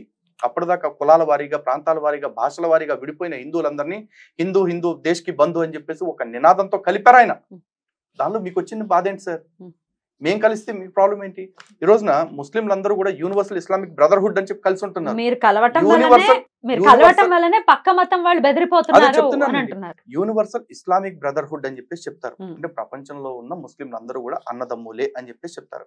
క్రైస్తవులు కూడా అదే చెప్తారు. మనం మనుషులు వేరైనా, మతాలు వేరైనా సరే మనందరం కూడా ఒక తల్లి బిడ్డలే అని చెప్పేసి అందరినీ కలిపే ప్రయత్నం చేస్తూ ఉంటారు. కానీ వాస్తవానికి వాళ్ళ మత గ్రంథాలు ఏం చెప్తున్నాయి? బైబిల్ చూసుకోండి, ఖురాన్ చూసుకోండి, మత గ్రంథాల పేర్లు చెప్తున్నాను నేను. నా మత ధర్మాన్ని అవలంబించిన వాడు ఎవడైతే ఉంటాడో వాడికి పరలోకంలో శిక్షలు ఉంటాయి, ఈ లోకంలో శిక్షలు ఉంటాయి. ఇక్కడ చంపేయండి అవసరమైతే అని చెప్పేసి చెప్తా ఉన్నారు. ఇక్కడ కూడా చంపే ఇక్కడే చంపమని చెప్తున్నారు. Obviously, ఇక్కడ మరి ఇక్కడే చంపాలి. చంపేస్తే దేవుడు పైకి వెళ్ళిన తర్వాత ఆ దేవుడు చేసేదేందో ఇంకా మరి వాళ్ళు తెలుసుకోవాలి ఆ విషయం. హిందూ దారుణమైన గ్రంథాల్లో మాత్రం అంత దారుణమైన రాతలు ఏవి కూడా ఉమ్. మన గ్రంథాల్లో ఎక్కడా లేవండి. ఉమ్. మన గ్రంథాలన్నిటిలో కూడా అవశ్యమేవ భోక్తవ్యం కృతం కర్మ శుభాశుభం నా భుక్తం క్షేతే కర్మ కల్పకోటి శతైరపి అని చెప్పేసి చెప్తున్నారు. నువ్వు చేసుకున్నది నువ్వు అనుభవించటమే తప్ప నీ కోసం ఎవడో వచ్చి చేసేది లేదని చెప్తున్నారు. ఇన్ఫాక్ట్ భగవద్గీతలో కూడా స్వామి ఒక మాట చెప్తున్నారు, అధ్యుత్థానం అధర్మస్య తదాత్మానం సృజామ్యహం అని చెప్పేసి. ఎప్పుడెప్పుడైతే ఇక్కడ ధర్మానికి గ్లాని కలుగుతుందో అప్పుడు నన్ను నేను సృజించుకుని అధర్మాన్ని అంతం చేస్తానరా బాబు, మీరు కొట్టుకు చచ్చిపోకండి ఉత్తు పుణ్యాన్ని అని చెప్పేసి చెప్పారు.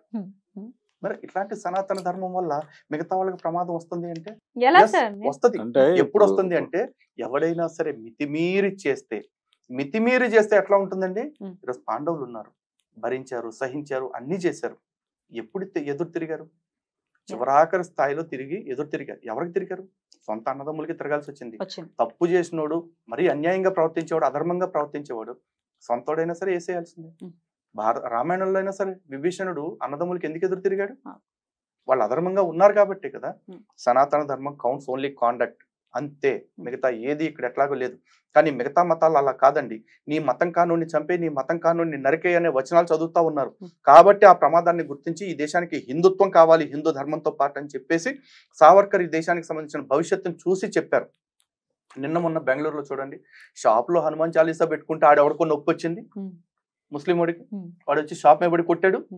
జగదీష్ మార్కెట్ లో నిన్న మొన్న కోటిలో ఏం జరిగిందండి? షాప్ లో హనుమాన్ చాలీసా పెట్టుకుంటే వాడు ఎవడో వచ్చి కొడతాడు.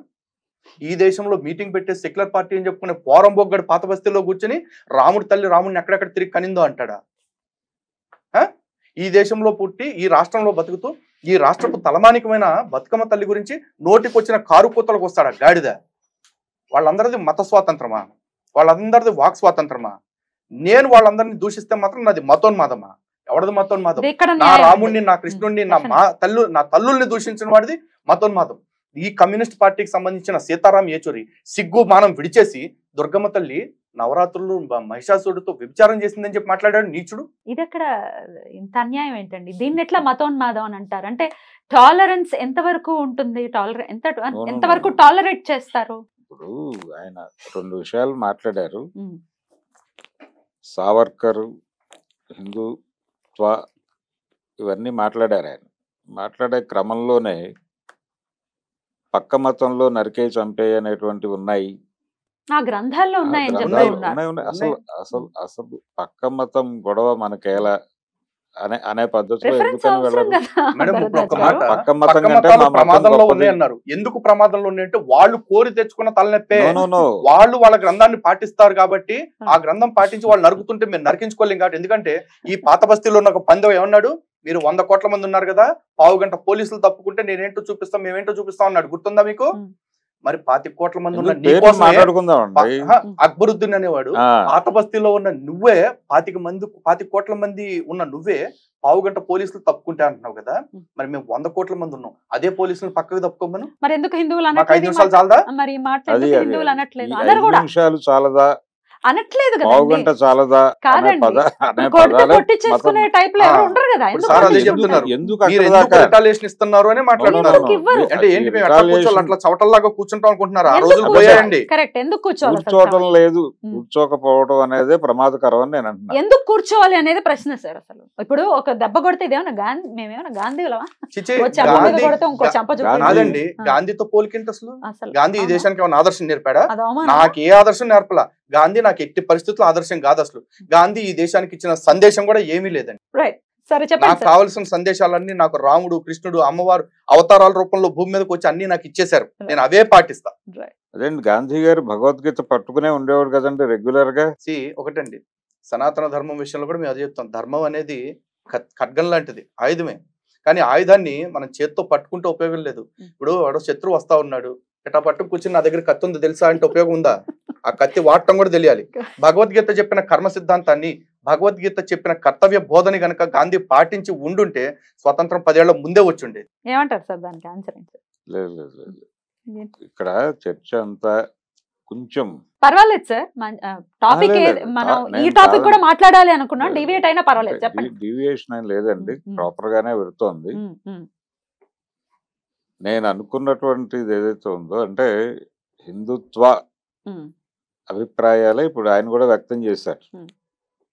అందులో భాగంగానే అవతల మతాల దూషణ కార్యక్రమం కూడా జరిగింది. సో దూషించినా దూషించలేదండి. కూడా మేము కామ్ గా ఉండాలా? కాదు మేడం, ఇక్కడ చిన్న హిందువులు కరెక్షన్, calm గా ఉండాలా? చిన్న correction, Hmm. Subject to point. Hmm. అవతల మతాల దూషణ నేను ఎక్కడ చేయలేదు. నా మొత్తం ట్రాక్ వెనక్కి తీసుకు చూసుకోండి. Hmm. అవతల మతాల ఉన్మాదులు మాట్లాడిన మాటలకి నేను కౌంటర్ వేశాను. వ్యక్తుల్ని అవును. ఆ మాత్రం వ్యక్తులకి నేను ఆబ్వియస్లీ ఇస్తాను. లేదు వాళ్ళ- ధర్మాన్ని తప్పు అదే- పట్టిన వాడికి నేను తిరిగి సమాధానం చెప్పినట్లు అక్బరుద్దీన్ గురించి మాట్లాడిన మాట ఓకే, Hmm.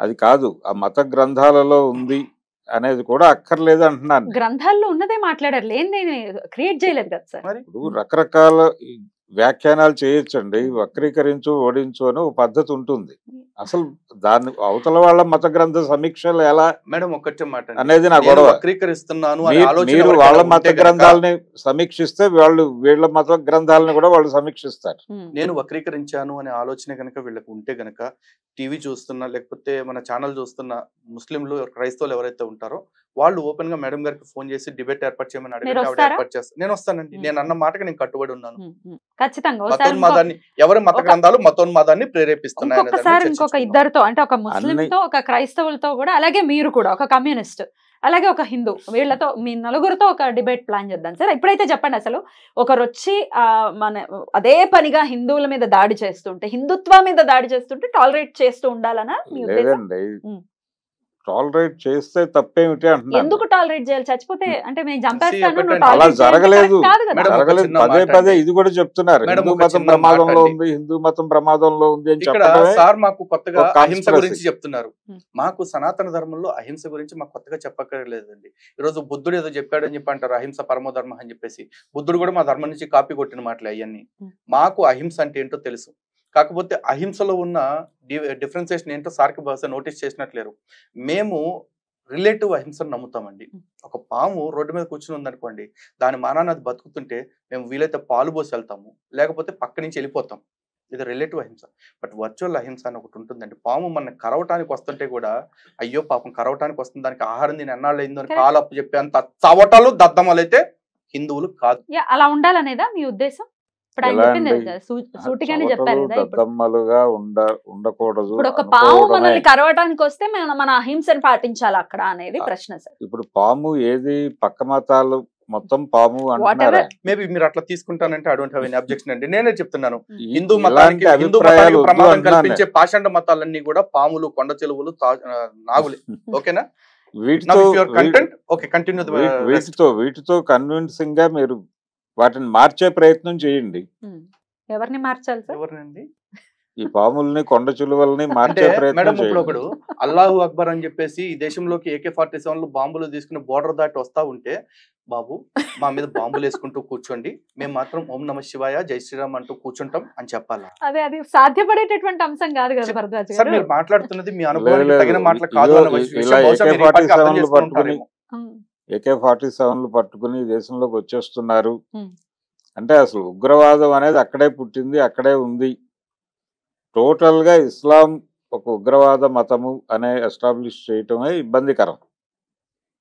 అలాంటిది వద్దు, కొంచెం Okay. స్నేహపూరితంగా వ్యవహరించే సో ఇప్పుడు పద్ధతిలో సార్ వెళ్ళగలిగితే ఇస్లాంని బాగుంటుంది. తీవ్రవాద మతంగా చెప్పడం తప్పు అంటున్నారు కాబట్టి చిన్న కరెక్షన్ అండి.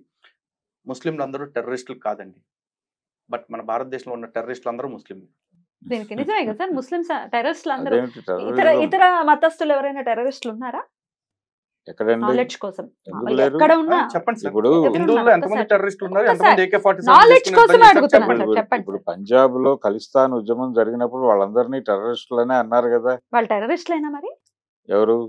ఖలిస్తాన్ లో జరిగినటువంటి చర్యలకు పాల్పడిన వాళ్ళందరూ టెర్రరిస్టులైనా? చెప్పండి మరి. అని నేను అంటం లేదండి, టెర్రరిస్టులు అని మీరు- అన్నారు కదా. కాదు నేను టెర్రరిస్టులు అంటున్నాను ఎవరున్నారు అని మేడం, ఒక అడుగుతున్నాను, చిన్న మాట. ప్రశ్న అది. సార్ ఇప్పుడు ఇప్పుడు ఒక మాట అనాలి అంటే ఆయనకి తెలిసింది నేను- అనాలి. ఎవరో అనుకునే మాటలు అనకూడదు. Hmm. నేను ఆల్ ముస్లిమ్స్ ఆర్ టెర్రరిస్ట్ కాదండి, బట్ టెర్రరిస్ట్ ఆర్ టెర్రరిస్ట్ అందరూ అందరూ ముస్లిమ్సే ముస్లిమ్స్ అని నేను అని అంటున్నా అంటే అది నా మాటే. Hmm. ఇప్పుడు ఖలిస్తాన్ ఈ విషయంలో చెప్పండి, మీ మాట అన్ని- పక్క వాళ్ళ మాట. అన్ని మతాలలోనూ తీవ్రవాదులు ఉన్నారు, అన్ని టెర్రరిస్టులు మతాల్లో అనే ఉన్నారు. మాట అనకండి. హిందువుల్లో టెర్రరిస్టులు ఎవరు ఉన్నారో మీరు చెప్పండి. టెర్రరిస్టులు చెప్పండి. ఎవరండి? చెప్పండి. మీరు మెన్షన్ పేర్లు చేస్తే చెప్పండి. బాగుంటుంది కదా. అసలు నేను చెప్తా. answer అయిపోతుంది. జైషే మహమ్మద్, లష్కర్ తైబా, సిమి ఇట్లాంటి తీవ్రవాద సంస్థలు 10 చెప్తానండి.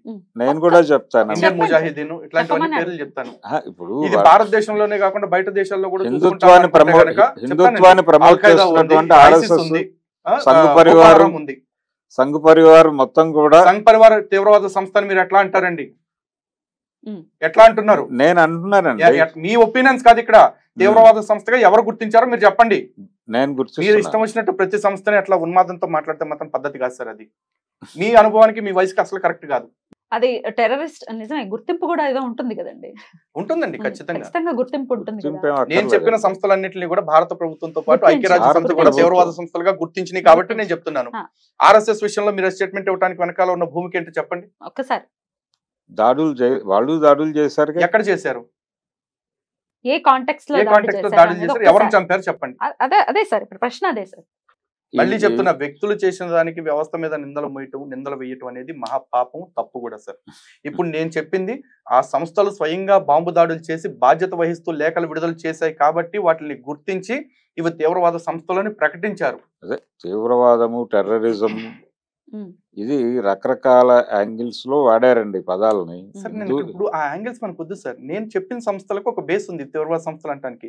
మీరు అన్ని మతాల్లోనూ తీవ్రవాదులు ఉన్నారు అన్నారు కాబట్టి హిందువుల్లో ఉన్న తీవ్రవాదులు ఎవరో మీరు చెప్పండి. నేను చెప్పాను స్పష్టంగానే. ఏం చెప్పారు? నా అభిప్రాయం. మీ అభిప్రాయం కాదు సార్. మీ అభిప్రాయం అంటే మీ అభిప్రాయం ప్రకారం, ఇప్పుడు నా అభిప్రాయం ప్రకారం మీరు టెర్రరిస్టే. మరి నేను టెర్రరిస్ట్ నేనండి. నేను సర్టిఫైడ్ టెర్రరిస్ట్. సర్టిఫైడ్ టెర్రరిస్ట్ అంటే మీరు ఇప్పుడు జైల్లో ఉండాలి మరి. పాటికి నేను ఉన్నాను. ఇప్పుడు ఉండాలి. లేదండి, ఇప్పుడు ఇప్పుడు కూడా కూడా ఉండొచ్చు. certified terrorist తప్పేం లేదు. నేను మరి కాదని అలా అంటలేదు. కాదండి. మీరు సర్టిఫైడ్ టెర్రరిస్ట్ అని మీరే ఒప్పుకుంటున్నారు కదా. లేదు, మరి లేదు. అలా ఆర్ఎస్ఎస్ ఎవరైనా సర్టిఫై చేశారా? అంటే నన్ను ఈయన గవర్నమెంట్ certified సర్టిఫైడ్. ఈయన గవర్నమెంట్ సర్టిఫైడ్ అన్నారు. మరి ఆర్ఎస్ఎస్ అట్లా టెర్రరిస్ట్ ఆర్గనైజేషన్ అని ఎవరైనా సర్టిఫై చేశారా? సర్టిఫై నా- చేయాలి కదా సార్. నిజం. నా మీద మరి ఏం చెప్పిన ప్రమాణమే అడుగుతున్నాను నేను. కొత్తది ఇప్పుడు నా అడగట్లేదు. మీద టాడా పెట్టారండి. అలా మీదే ఉన్నారు. తాడా లేదు, ఉండదండి, పర్మనెంట్ కాదు. లేదు. ఇప్పుడు లేదా? నాకు అసలు కేసు టాడా కొట్టేశారు. యాక్ట్ ఫోటో వచ్చింది. యాక్టే లేదు. ఇప్పుడు కోటా కూడా రద్దు చేశారు. రద్దు అయిపోయింది. కోటా కూడా రద్దు అయింది. టాడా ఉన్నప్పుడు టాడా కేసు పెట్టారు కానీ ఆ తర్వాత ఆ కేసు ఎక్విటల్ అయిపోయింది. కాబట్టి ఎవరి మీద అయినా పెట్టారు ఆ రోజు. ఇట్లా జనరలైజ్ గా ఒపీనియన్ కాకుండా టాడా హిందువుల్లో ఎవరు యాక్ట్ పెడితేనో టెర్రరిస్టులు ఉన్నారు? ఫోటో యాక్ట్ పెడితేనో వాళ్ళు అంత మాత్రం టెర్రరిస్ట్ అయిపోరు. అండ్ మోర్ ఓవర్ సార్ ఇంకా దాని విషయంలో నిందితుడిగా అదే Proven నేరస్తుడిగా కాదు prove కదా, అవ్వలేదు. proven కాదు అయిపోయింది. కదా. మరి సర్టిఫైడ్ టెర్రరిస్ట్ అని చెప్పుకోవడానికి కూడా ఆయనకి యోగ్యత చెప్పుకోకూడదు లేదు. మీరు యోగ్యత చెప్పుకోకూడదు అలాగా, హిందువుల్ని కూడా ఇంకొకళ్ళు చెప్పకూడదు. అనకూడదు. ఇంకొకళ్ళు అనకూడదు అనేదే పాయింట్ సార్. ఎవరు సార్ హిందువులు కొన్ని ఇప్పుడు టెర్రరిస్టులు ఉన్నారనే పొరపాటున చెప్తే స్టేట్మెంట్ ఇచ్చి ఉండొచ్చు, నేను అనట్లేదు. మీరు హుందాగా ఒప్పేసుకోండి. ఏదో ఫ్లోలో అన్నాను ఒప్పేసుకోండి. దానికి ఎందుకు అంత ప్రెజుడిస్ మీకు? ఏది ఇప్పుడు అన్ని మతాల్లో టెర్రరిస్టులు ఉంటారు ఉన్నారండి. స్టిల్ యువర్ మీరు అదే మాట స్టేట్మెంట్ మీద ఇస్తుంటే ఉన్నారు. నేను ఆ Brand- స్టేట్మెంట్ that's మీద absurd. నిలబడి ఉన్నాను. మీరు నిలబడి ఉంటున్నారంటే మీరు నిలబడే అంత ప్రాతిపదిక ఏం చూపిస్తున్నారు నాకు? దానికి ఒక ఆన్సర్ చెప్పాలి కదా భరద్వాజ్ గారు. ఎవరు హిందువుల్లో ఎవరున్నారు టెర్రరిస్టులు అనేది డెఫినెట్ గా చెప్పండి. ఆన్సర్ కావాలి కదా. ఎందుకంటే నేను వాళ్ళ అది వీడియో కూడా మీరు చెప్తాను. నేను పద్మిని గారు చూసుకునేది కాదు. కొన్ని లేదు లక్షల లేదు, మంది అది చూస్తారు. కూడా చాలా స్పష్టంగా నేను సంఘ్ పరివార్ అని మాట కూడా వాడేశాను. అది- సార్, అది ఎవరు సంఘ గుర్తించారు? పరివార్ లో 72 సంస్థలు ఉన్నాయండి. 1-2 కాదండి, ఉమ్. చిన్న చెత్త అన్ని కలిపి సంఘ పరివార్ 72 సంస్థలు ఉన్నాయి. అన్నిట్లో ఒకే ఘాటిని కట్టేస్తారా? ఒకసారి తెలియని వాళ్ళ కోసం చెప్పండి, ఏంటి సంఘ్ పరివార్? సంఘ్ పరివార్ అంటే సంఘ ఏమిటో పరివార్ లో ఒక 5 సంస్థల పేర్లు చెప్పండి సార్. పోనీ సంఘ్ పరివార్ అంటే ఏమిటో అందరికీ తెలిసిన విషయం. మాకు తెలియదు, ఒక 5 పేర్లు చెప్పండి. ఆ సంస్థలో ఉన్న మీరే పరివార్ లో ఉన్న చెప్పారు కదా సంస్థలు. 76 సంస్థలు ఉన్నాయని మీరే 72 చెప్పారు. అన్నాను. 72 అన్నారు. అదే మీరు ఒక 5 పేర్లు, పోనీ 5 పేర్లు కాకపోతే 4 పేర్లు చెప్పండి. నేను రాష్ట్రీయ స్వయం సేవక్ సంఘ్ ఓకే. అంటున్నాను, బజరంగ దళ్, ఉమ్. ఇంకా చాలా ఉన్నాయండి. నేను ఇప్పుడు అవన్నీ సహస్రనామంలాగా గుర్తుండొచ్చు. చెప్పలేను. అంటే ఇప్పుడు గుర్తుండొచ్చు, ఒక ఉండకపోవచ్చు, 4 but పేర్లు what is- 5 పేర్లు అన్న 5 కాదు 4 చెప్పండి. సరే. 4 పేర్లు కూడా చెప్పకుండా సరే. సార్ వాళ్ళు తీవ్రవాద సంస్థలు అట్లా కాదు, నిందలేస్తే ఎలాగండి? అట్లా కాదు. అసలు పేర్లు గుర్తుండొచ్చు, హిందూ ఉండకపోవచ్చు, కానీ మహాసభ- అసలు ఏంటి? హిందూ అంటే మహాసభ పేర్లు నుంచి గుర్తులేవు కానీ వాళ్ళు చేసే మొదలుపెడితే పనులన్నీ గుర్తున్నాయా? వాళ్ళ మీద గాంధీ వాళ్ళ హత్య మీద దగ్గర తీవ్రవాదం నుంచి ముద్రుందన్న విషయం గాంధీ తెలుసు. హత్య దగ్గర నుంచి మొదలు హిందూ పెడితే మహాసభ సంఘ పరివార్ లో భాగం కాదండి. హిందూ మహాసభ సంఘ పరివార్ లో భాగం కాదు. దాని ముందు వెర్షన్ అనుకుందామా? కాదండి, అసలు హిందూ మహాసభ ఇప్పటికి కూడా ఎగ్జిస్టెన్స్ లో ఉంది. It is a separate entity. విశ్వ హిందూ పరిషత్తు ఇప్పుడు ఇంతకీ ఆ 4 పేర్లు చెప్పడం కోసం కష్టపడుతున్నారు తప్ప నేను పొరపాటున అన్నాను వాళ్ళ మీద తీవ్రవాద ముద్ర లేదు అన్న విషయం మాత్రం యాక్సెప్ట్ చేయట్లేదు. డిజోన్ చేసుకోరు, ఎందుకంటే ఆయన డెఫినెట్ గా he will not disown his words. కానీ నేనేమంటున్నానంటే ఒకటండి ఇలాంటి మంకు పట్టు పట్టేసి పట్టు పట్టడం పట్టేశారు, అది పట్టేశారు. ఇదే నిజం అని అంటున్నారు. అదే నిజం అని అంటున్నారంటే ఆ నిజానికి ఒక ఆధారం కావాలి. ఆధారం గురించి అడుగుతున్నాను. నేను నమ్మింది నిజం అంటే నాకు నచ్చింది రంభ అని చెప్పినంత దరిద్రంగా ఉంటుంది. సార్ ఇప్పుడు టెర్రరిస్టులుగా గుర్తించారు మన భారతదేశం కానీ చాలా దేశాలు కూడా ఐఎస్ఐని కానీ టెర్రరిస్టులకు గుర్తించారు. ఇప్పుడు మీరు చెప్పింది ఎక్కడ గుర్తింపు పొందలేదు, ఏదో మన భావాల్ని మనం చెప్పకూడదు కదా. ఎండ్ ఆఫ్ ది డే దానికి ఒక ఆధారం ఉండాలి కదా. దానికి ఆన్సర్ అడుగుతున్నాం సార్, అంతే సింపుల్. అంటే ఇక్కడ హిందూ మతాన్ని కన్సాలిడేట్ చేసే ప్రోగ్రామ్ మొదలు పెట్టినటువంటి ఆర్గనైజేషన్స్ మీద నా విమర్శ ఉంది. ఆ ఆర్గనైజేషన్స్ ని టెర్రరిస్టులని ఎలా అంటారు అనేదే ప్రశ్న సార్, అంతకుమించి అయింది. మేడం విమర్శకు కూడా నేను తప్పు పట్టట్లా, విమర్శ చెయ్యండి, కానీ మీరు చేసే ప్రతి విమర్శకి కూడా ఒక హేతుబద్ధత ఉండాలి కదా. హేతుబద్ధంగా ఉండాలి కదా. సహేతుకంగా లేకుండా మీరు ఏది పడుతుంది మాట్లాడేది నా ఒపీనియన్ అంటే ఒపీనియన్ కాదు, చాలా ఉంటాయండి. ఒపీనియన్ కాదు, మీరు అనుకోవటం కాదు సార్. అది ఎట్లా మనం గుర్తించాలి కదా. ఎండ్ ఆఫ్ ది డే మీరు చెప్పినటువంటి ఏ సంఘాలు కూడా టెర్రరిస్టులు కాదు.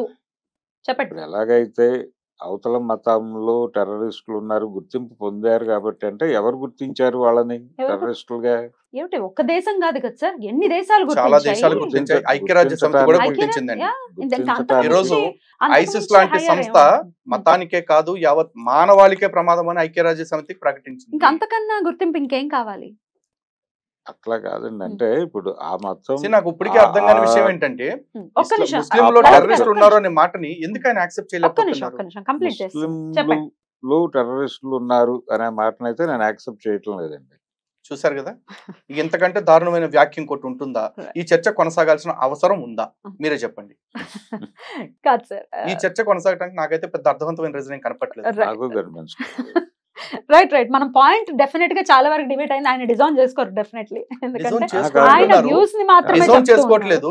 At the same time supporting evidence కూడా చూపించట్లేదు. బట్ హిందువుల్ని ఇట్లా మీరు టార్గెట్ చేస్తూ మాట్లాడటం ఎంతవరకు సమంజసం అని అనుకోవచ్చు సార్? నేను టార్గెట్ చేయట్లేదండి, అందరినీ టార్గెట్ చేస్తున్నాను. ఇప్పుడు ముస్లింల్లో టెర్రరిస్టులు ఉన్నారనేది నేను ఒప్పుకోను. ముస్లింలు అందరూ టెర్రరిస్టులను ఒప్పుకోను అంటే అర్థం ఉంది. కానీ ముస్లింల్లో టెర్రరిస్టులు ఉన్నారన్న మాట ఒప్పుకోను అంటే మరి హైదరాబాద్ పాత బస్తీలో దొరికిన ఈ దీన్దార్ అంజుమన్ గానీ లేకపోతే దర్జగా జిహాదీ షహజాద్ ఇట్లాంటి సంస్థలన్నీ ఎవరండి? ప్రతి డిసెంబర్ 6కి పోలీసుల్ని చంపటం పనిగా పెట్టుకుని చచ్చిపోయిన వికారుద్దీన్ అనే టెర్రరిస్ట్ ఎవడు టెర్రరిస్ట్ కాదా? ముస్లిం కాదా? ఏమో ముస్లింల మీద సార్కి అంత అపారమైన అవ్యాజమైన ప్రేమ ఎందుకని ప్రేమ ఉందండి? నిజమే, ఎందుకని ప్రేమ ఉంది? ప్రేమ ఏమైనా ఉందా? ప్రేమ ఏమైనా ఉందా? అవ్యాజమైన ప్రేమ ఏమైనా Muslims? I don't find any other reason apart from affection. హిందుత్వ కూడా టెర్రరిస్ట్ ఆర్గనైజేషన్ అనుకుంటే హిందుత్వం మొత్తాన్ని టెర్రరిస్ట్ ఆర్గనైజేషన్ అంటే ముస్లింల్లో తీవ్రవాదులు ఉన్నారని ఒప్పుకోరు, కానీ హిందుత్వం మొత్తాన్ని తీవ్రవాదం అని అనేస్తారు. అంటే పక్కనే కూర్చుని ఒక హిందూగా నేను ఈ షిట్ అంతా నేను యాక్సెప్ట్ చేయాలా? ఆయన ఏమో యాక్సెప్ట్ చేయమనట్లేదు కదా. ఆయన నేను సైలెంట్ గా ఉన్నాను అంటే నేను యాక్సెప్ట్ చేసినట్టేనండి. మీరు సైలెంట్ గా లేరు కదా, మీరు ఆన్సర్ చేస్తున్నారు కదా. మిమ్మల్ని యాక్సెప్ట్ చేయమని చెప్పట్లేదు, ఎవరి వ్యూస్ వాళ్ళు చెప్తూ ఉన్నారు. కానీ ఆయనకు అనిపించట్లేదా ఆయన సమాజానికి వ్యతిరేకంగా, మానవత్వానికి వ్యతిరేకంగా, మానవాళికి వ్యతిరేకంగా మాట్లాడుతున్నానన్న మాట ఆయనకు నోటీస్ చేస్తున్నారా లేదా? అదే ప్రేక్షకులు డెఫినెట్ గా నోటీస్ చేస్తారు, బట్ ఆయన వ్యూస్ ఆయన చెప్తున్నారు. End of the day views అంటే ఏంటండి? వ్యూస్ కి కూడా ఒక ప్రాతిపదిక ఉండాలి. నాకు అనిపించింది కాబట్టి చెప్తాను అంటే నాకు 100 అనిపిస్తాయి. అనిపించిన ప్రతి నేను చెప్పేలేనుగా.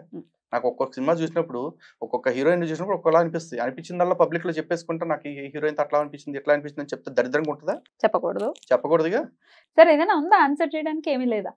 ఏం లేదు. You are not interested or you are just ఏంటి ఆన్సర్ చేయకపోవడానికి కారణం? You are not interested. So మీరు నాట్ ఇంట్రెస్టెడ్ అంటానికి అట్లీస్ట్ ఒక రీజన్ చెప్పండి సార్.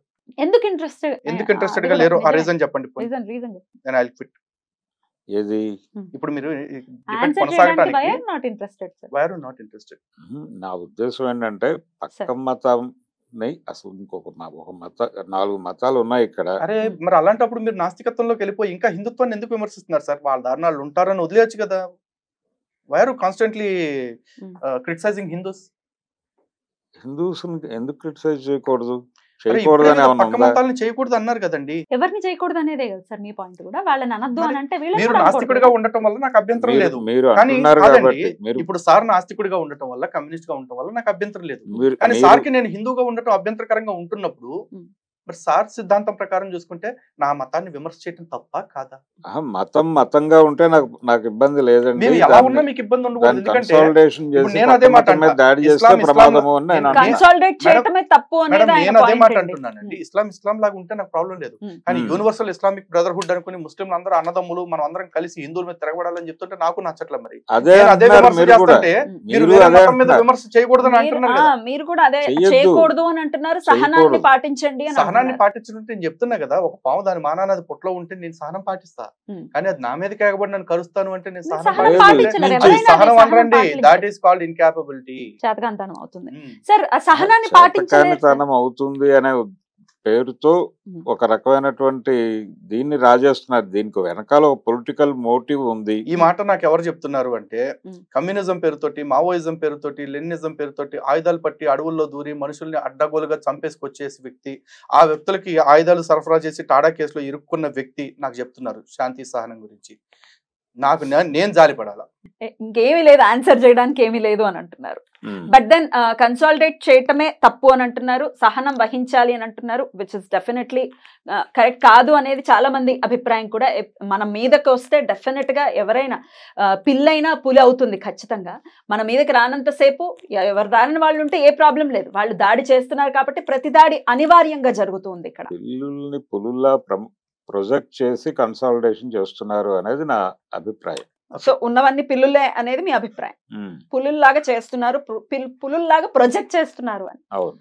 ఓకే, ఒకటే మేడం, ఒక గ్లాస్ లో మొత్తం నీళ్లు నిండుగా పెట్టేసి నీళ్లు నింపమంటే ప్రయోజనం లేదు దానిలో. సార్ కూడా అంతే. He has a preconceived note and he's confined to that.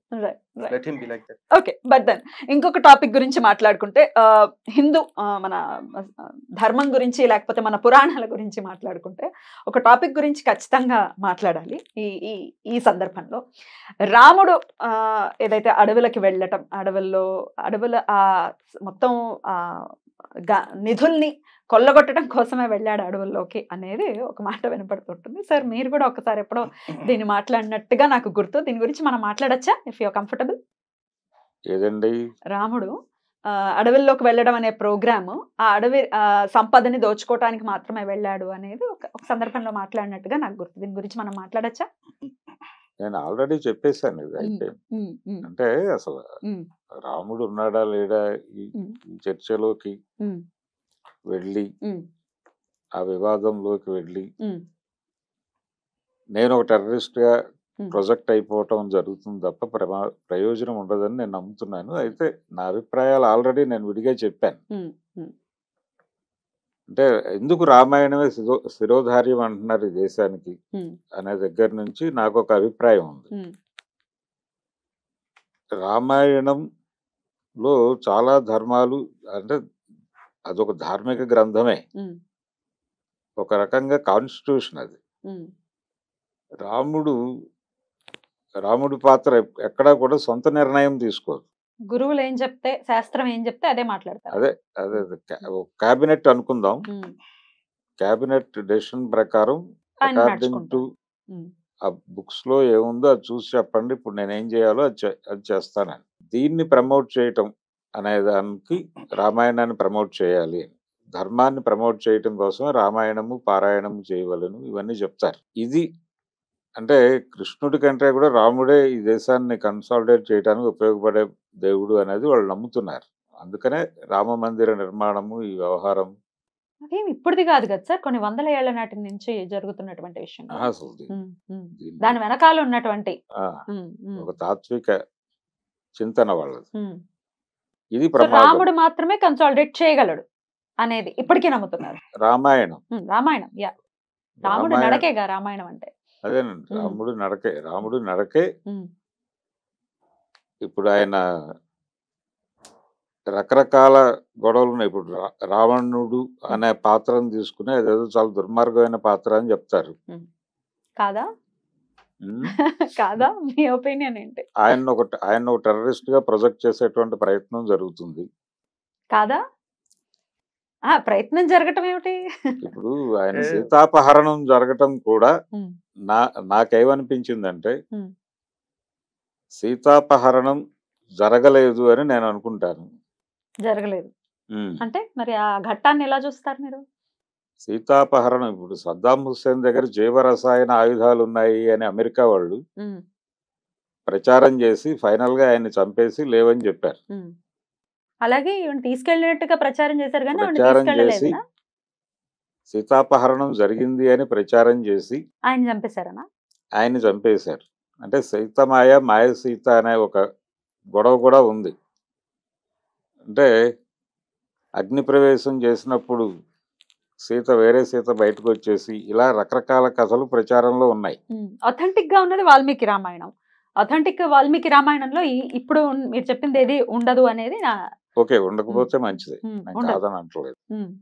కానీ సీతాపహరణం జరిగి ఉండే అవకాశం లేదు అనేది దాని ప్రకారం చూసినా కానీ ఊరికేనే ఒక నింద వేసి కొట్టేశారు అని నేను అనుకుంటాను.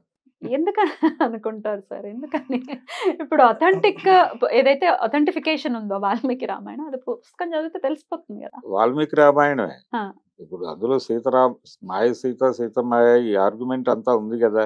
అదే నేను చెప్తున్నా కదా, వాల్మీకి రామాయణంలో ఈ మాయా సీత కహాని ఏమీ లేదు అసలు. లేదా? లేదు, ఉండదు. I'm very sure. ఏం లలిత గారు? పక్కా లేదు. లేదు.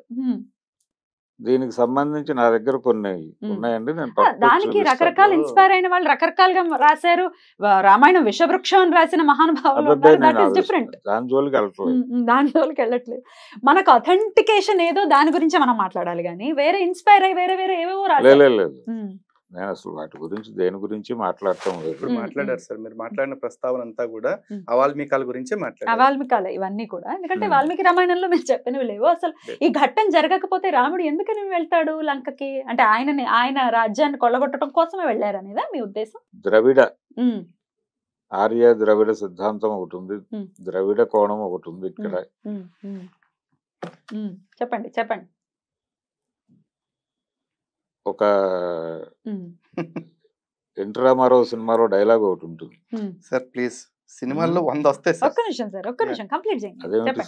చెప్పండి. మళ్ళీ వస్తాయి సినిమాలు, ఇన్స్పిరేషన్సే కదా. అంటే సినిమా గురించి నేను మాట్లాడటం లేదండి, ఒక ద్రవిడ కోణం కూడా ఉంది దీనిలో అని చెప్తున్నా. ఈ రామాయణంలో ద్రవిడ కోణం కూడా ఉంది. రామాయణంలో లేదు, రామాయణ విమర్శలో రామాయణ విమర్శలో ఒక ద్రవిడ కోణం కూడా ఉంది. ఆ మునిమృత్యుల ప్రేరణతో ద్రవిడ జాతిని అంతం చేయడానికి వచ్చిన ఆర్యజాతి ప్రతినిధిగా రాముడిని చూడండి అని ఒక డైలాగు రామారావు గారి సినిమాలో ఉంది. ఆయన రావణ పాత్ర వేసిన సినిమాలో. అదే ఆయన ఆ రావణ పాయింట్ ఆఫ్ వ్యూలో ఆయన చెప్పాడు. నేను మాట్లాడొచ్చు. ఒక్క నిమిషం కంప్లీట్ చేసేయండి. పర్లేదు, మాట్లాడమా. సరే చెప్పండి లలిత్ గారు. ఫస్ట్ ఆఫ్ ఆల్ సినిమాల్లో 100 ఉంటాయండి. ఇప్పుడు ఎన్టీ రామారావు గారు తీసిన లవకుశ సినిమా ఉంది. లవకుశ సినిమాలో చూపించిన ఘట్టాలు ఏవైతే ఉన్నాయో, రాముడు అశ్వాన్ని వదలటము, అశ్వాన్ని పట్టుకుని లవకుశ రాపటము, ఆ తర్వాత లక్ష్మణుడు భరతుడు శత్రుఘ్నుడితో యుద్ధాలు చేయటము, ఆంజనేయ స్వామి చివరికి రావటము, ఇవన్నీ కూడా కట్టు కథలే.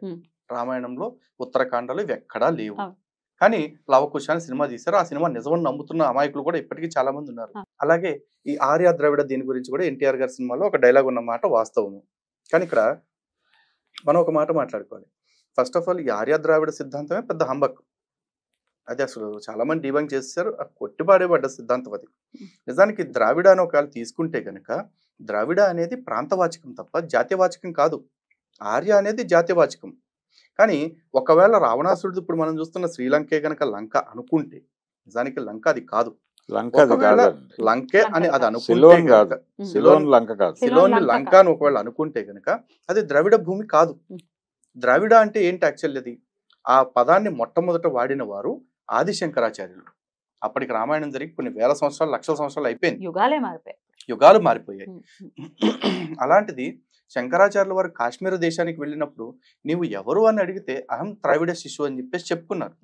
ద్రావిడ అని కాదు, యాక్చువల్ దాని ఆరిజిన్ ఏంటంటే పదం యొక్క ఆరిజిన్ త్రైవిడ అంటే సముద్రాన్ని 3 భాగాలుగా విభజిస్తున్న భూమి ఏదైతే ఉందో ఆ భూమి నుంచి వచ్చిన వాడను. కేరళ దేశం నుంచి ఆయన వెళ్ళారు కాబట్టి, ఇండియా ఒక పెనిన్సులా కాబట్టి ఒక సముద్రాన్ని 3 భాగాలుగా విభజిస్తుంది కాబట్టి అది త్రైవిడ అని చెప్పేసి చెప్పారు. అది పోను పోను ద్రావిడ అయ్యింది. ఎలా అయితే మా ఊరు ఇప్పుడు నువ్వు జైలు మొదట్లో ఇప్పుడు నూజువీడు అయింది. భాష రూపాంతరం చెందుతుంది, అందులో పదాలు కూడా అట్లాగే రూపాంతరం చెందుతాయి అంతే. ఇక ఆర్య అనే శబ్దం ఏంటి? ఒకవేళ ఉత్తర భారతదేశంలో ఉండేదే ఆర్య శబ్దము అయితే కనుక వేదంలో చాలా క్లియర్ గా ఉంది, కురుణ్వంతో విశ్వం ఆర్యాం అని చెప్పేసి. అంటే ఈ విశ్వం అంతటినీ కూడా ఆర్యవంతంగా చేద్దాము అని చెప్పేసి. ఆర్య అంటే ఏంటి? శ్రేష్టమైన వ్యక్తి. ఈ విశ్వంలో ఉండే అందరూ కూడా శ్రేష్టమైన వ్యక్తులుగా ఉండేలా చేయటమే వేదం యొక్క లక్ష్యం. వేదం కూడా చెప్తుంది అదే. వేదం కోరుకోమని ఏం చెప్తుంది? భగవంతుని భద్రం కర్ణే శృణుయామ దేవాహ భద్రం పశ్యే మాక్ష విరేజత్ర అని చెప్పేసి చెప్తుంది. అంటే మా చెవులు ఎప్పుడు మంచే వినాలి, మా కళ్ళు ఎప్పుడు మంచే చూడాలి, మాకు దేవతలందరూ మాకు సహకరించాలి, ఇలాగే అడుగుతుంది. మేము చెడు చూడాలి, లేకపోతే పొద్దున్న వెళ్ళేసి వరమ చూసినట్టు 4 మూవీస్ చూడాలి, పొద్దుగూకిన తర్వాత ఓడక దాగాలి, ఇట్లా దిక్కుమాల పనులు చేయమని మా వేదం చెప్పట్లేదు కదా. ఇది ఆర్యవంతుల లక్షణము. ఆర్యులు అంటే వాళ్ళే. ఒకవేళ వీళ్ళు చెప్తున్న సిద్ధాంతం ప్రకారం ఆర్యులు అంటే తెల్లగుండేవాళ్ళు, ద్రావిడులు అంటే నల్లగుండేవాళ్ళు అయితే గనక మరి రాముడు కూడా నలుపే. రాముడు ఆర్యుల్లాగా తెల్లగా నిగనగలాట మెరిసిపోతా లేడు కదా ఆయన. వాళ్ళ మిగతా ముగ్గురు అన్నదమ్ములకు కూడా కాదు కదా ఆయన. మరి శరీర వర్ణాలను బట్టి కూడా అది కాదు. కాన్స్పిరసీలు ఏం లేవు సార్. వాల్మీకి రామాయణంలో రాముడు ఎలా చెప్పారో వాల్మీకి రామాయణం మాత్రమే ప్రమాణం. ఎందుకంటే వాల్మీకి రామాయణాన్ని అయిపోయిన తర్వాత రాయల, ఆయన దర్శిస్తూ రాశారు దివ్య దృష్టితో జరుగుతున్న ప్రతిదీ కూడా. కాబట్టి ఆయనదే ప్రమాణం. ఆ తర్వాత వచ్చిన కుక్కముత్తు పిందలు రాసిన ప్రతిదీ రామాయణం పట్టుకొచ్చి ఇదే రామాయణం అంటే అంతా మేము పట్టించుకోవాలి. ఇంకో మాట, మీరు ఒక మాట అన్నారు, రాముడు వనాల్లోకి నిధుల కోసమే వెళ్ళాడు. రాముడు వనాల్లో నిధుల కోసం వెళ్ళాలంటే రాజ్యాన్ని వదిలిపెట్టి నారబట్టలు కట్టుకుని వెళ్ళాల్సిన అవసరం లేదండి. అంతా అయిపోయిన తర్వాత గెలిచిన తర్వాత లంకను కూడా ఆపి స్వర్ణమయ్యి లంక నమే లక్ష్మణ రోచితే జన్మభూమి గరీయసి అని చెప్పేసి బంగారము వజ్రాలు వైడూరు పొదిగిందైనా సరే నాకు ఈ లంకతో పని లేదురా బాబు, నేను అర్జెంట్ గా మా ఇంటికి వెళ్ళాలి, మా తల్లిని చూడాలి, నా జన్మభూమిలో కాలు పంపాలి అని చెప్పేసి అనుకుని ఆయన వెళ్ళిపోయాడు. చివరికి పుష్పక విమానం, అది కూడా పుష్పక విమానం వాళ్ళని దింపి పంపించేశారు. ఇదే చెప్తున్నారు రామాయణంలో. రావణుడిని కొల్లగొట్టడం ఏంటి? రావణాసురుడే కొల్లగొట్టాడు కుబేరుడు. ఒకవేళ రాముడు గనక నిజంగా సొమ్ము కాశపడేవాడే అయితే గనక రాముణ్ణి విభీషణుడు అడుగుతాడు, ఇంత గెలిచింది పట్టాభిషేకం నువ్వు కదా చేయించుకోవాల్సింది, నాకు చేయటం ఏంటి రామా అని చెప్పి అడుగుతాడు. నిన్ను రాజుని చేస్తానని చేశాను, నేను యుద్ధం చేసింది నా సీత కోసం తప్ప నా రాజ్యం కోసం కాదని చెప్పాడు. అంత పెద్ద అశ్వమేధ యాగం చేసిన రాముడు, భూప్రపంచం మొత్తాన్ని జయించిన రాముడు ఇంత లంక దగ్గరికి వెళ్ళి దోచుకొస్తానికి రాజ్యాన్ని విడిచి 14 సంవత్సరాలు అడవుల్లో తిప్పలు పడలేదు. అప్పటికి ఇంకా అశ్వమేధం లేదులేండి. అప్పటికి అశ్వమేధం లేదండి. కానీ అంత శక్తియుక్తులు కలిగిన రాముడు ఒక చిన్న లంకనంటే ఎత్తుక్కుంటూ వెళ్ళి యుద్ధం చేసి వస్తాడా సీతమ్మ తల్లిని? ఈ లోపు కూడా ఉన్నటువంటి దండకారణ్యంలో ఉన్నటువంటి సంపదలను మొత్తం కొలగొట్టడానికి అక్కడ ఉన్న వాళ్ళందరినీ కూడా దండకారణ్యంలో పెట్టుకోవడానికి ఉత్తరాపదం నుంచి వచ్చినటువంటి ఒక రాజు చేసిన ప్రయత్నంగా చూడొచ్చు. అదే ఇదంతా కూడా ఇది కాన్స్పిరసీ అండి. యాక్చువల్లీ ఇది కాన్స్పిరసీ. ఈ కాన్స్పిరసీని ఈ ఎర్ర ఇంకుతో రాసుకొచ్చారు ఎర్ర పార్టీలకు సంబంధించిన వాళ్ళు, అంతకు మించి కానీ. అండ్ ఇంకోటి, రామాయణం ఎందుకు శిరోధార్యం అనే ఒక ప్రశ్న అడిగారు సార్. రామాయణం అనేది ఒక బుక్, ఆ బుక్ ని ఫాలో అవుతున్న వ్యక్తిని చూపిస్తూ మీరందరూ కూడా ఇలాగే ధర్మశాస్త్రాన్ని ఫాలో అవుతూ ఉండాలని చూపించడం కోసం చేశారు అన్నారు.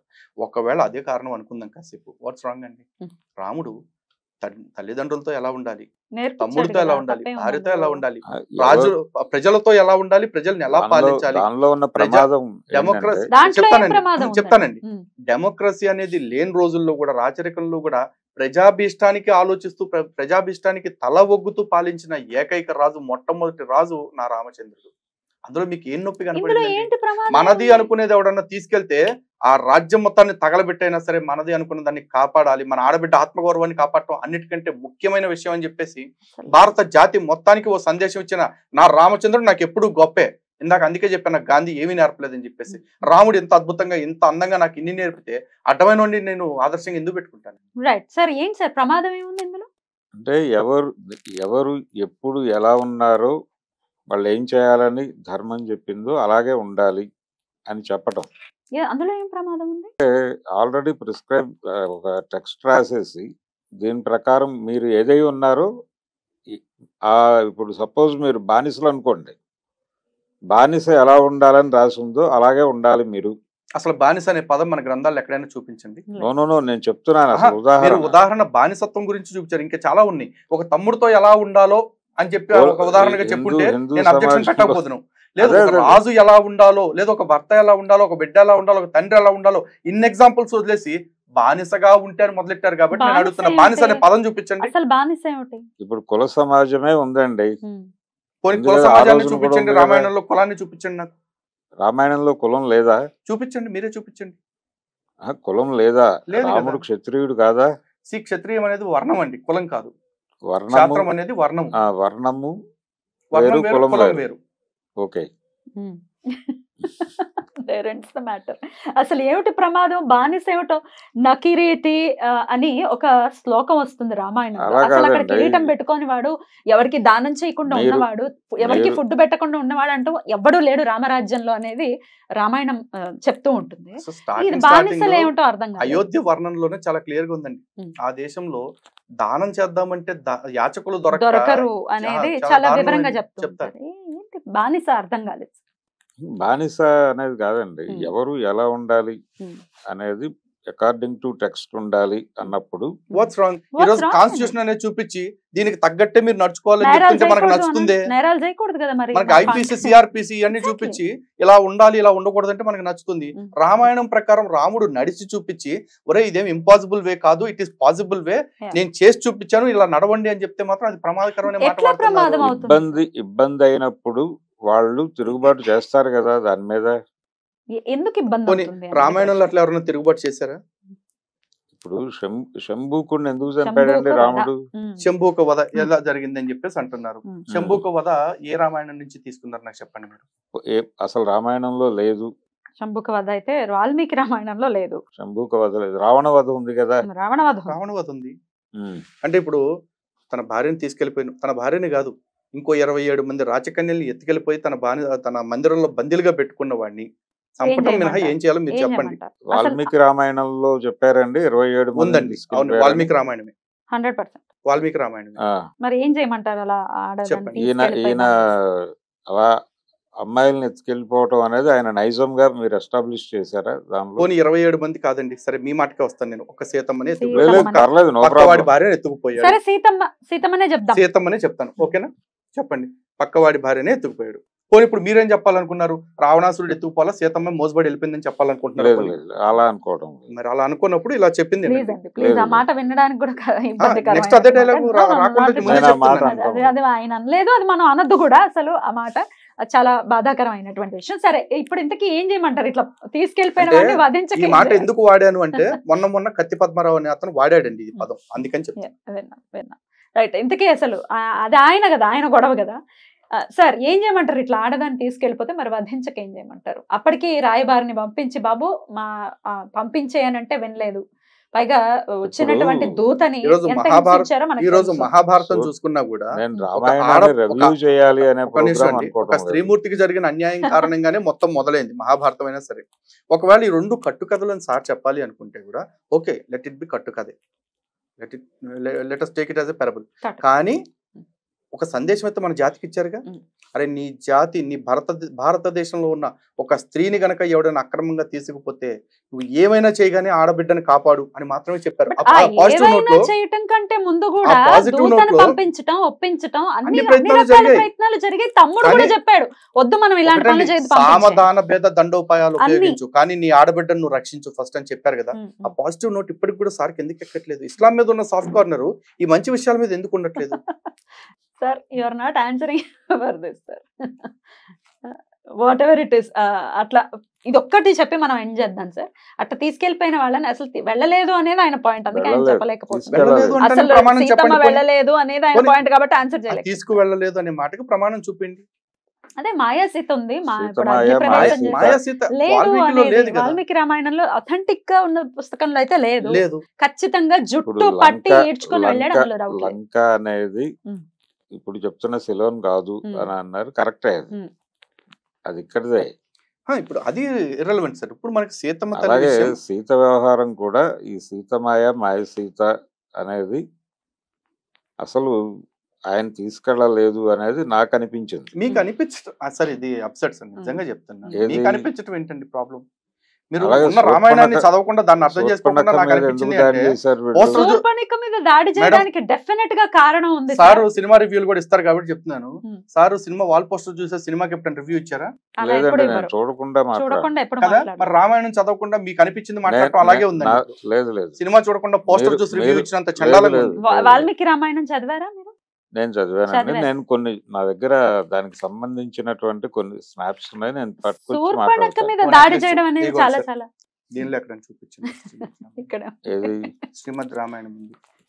ఎవరు దీనిలో మీరు ఆయన ఎవరు చూపించండి. చాగంటి చాగంటి కోటేశ్వరరావు కోటేశ్వరరావు ఆయన గారి ప్రవచనాలు. ప్రవచనం. చెప్పండి పోనీ మీరు చూపించండి దీనిలో వాల్మీకి రామాయణం అంటున్నారు కదా. వాల్మీకి వాల్మీకి రామాయణాన్ని రామాయణాన్ని ప్రవచనం ప్రవచనంగా చేశారు. చెప్పారు వారు.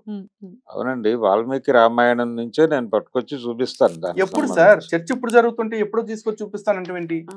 ఇప్పుడు మీ దగ్గర ఆధారం లేనప్పుడు ఈ చర్చలో ఈ టాపిక్ రైజ్ చేయకుండా ఉండాలి. నేను నేను raise నేను చేయలేదు. రేజ్ చేసింది, నేను నేను రేజ్ మాట్లాడింది చేయలేదండి, నా నేను. బట్ అభిప్రాయం దెన్ నేను చెప్తున్నాను. బట్ దెన్ శూర్పణఖని అన్యాయం చేయటం, శూర్పణఖని హింసించడం అనేది చాలా చాలా ఎట్లా చూస్తారు సార్? శూర్పణఖని హింసించారు అనేది మీ భావన?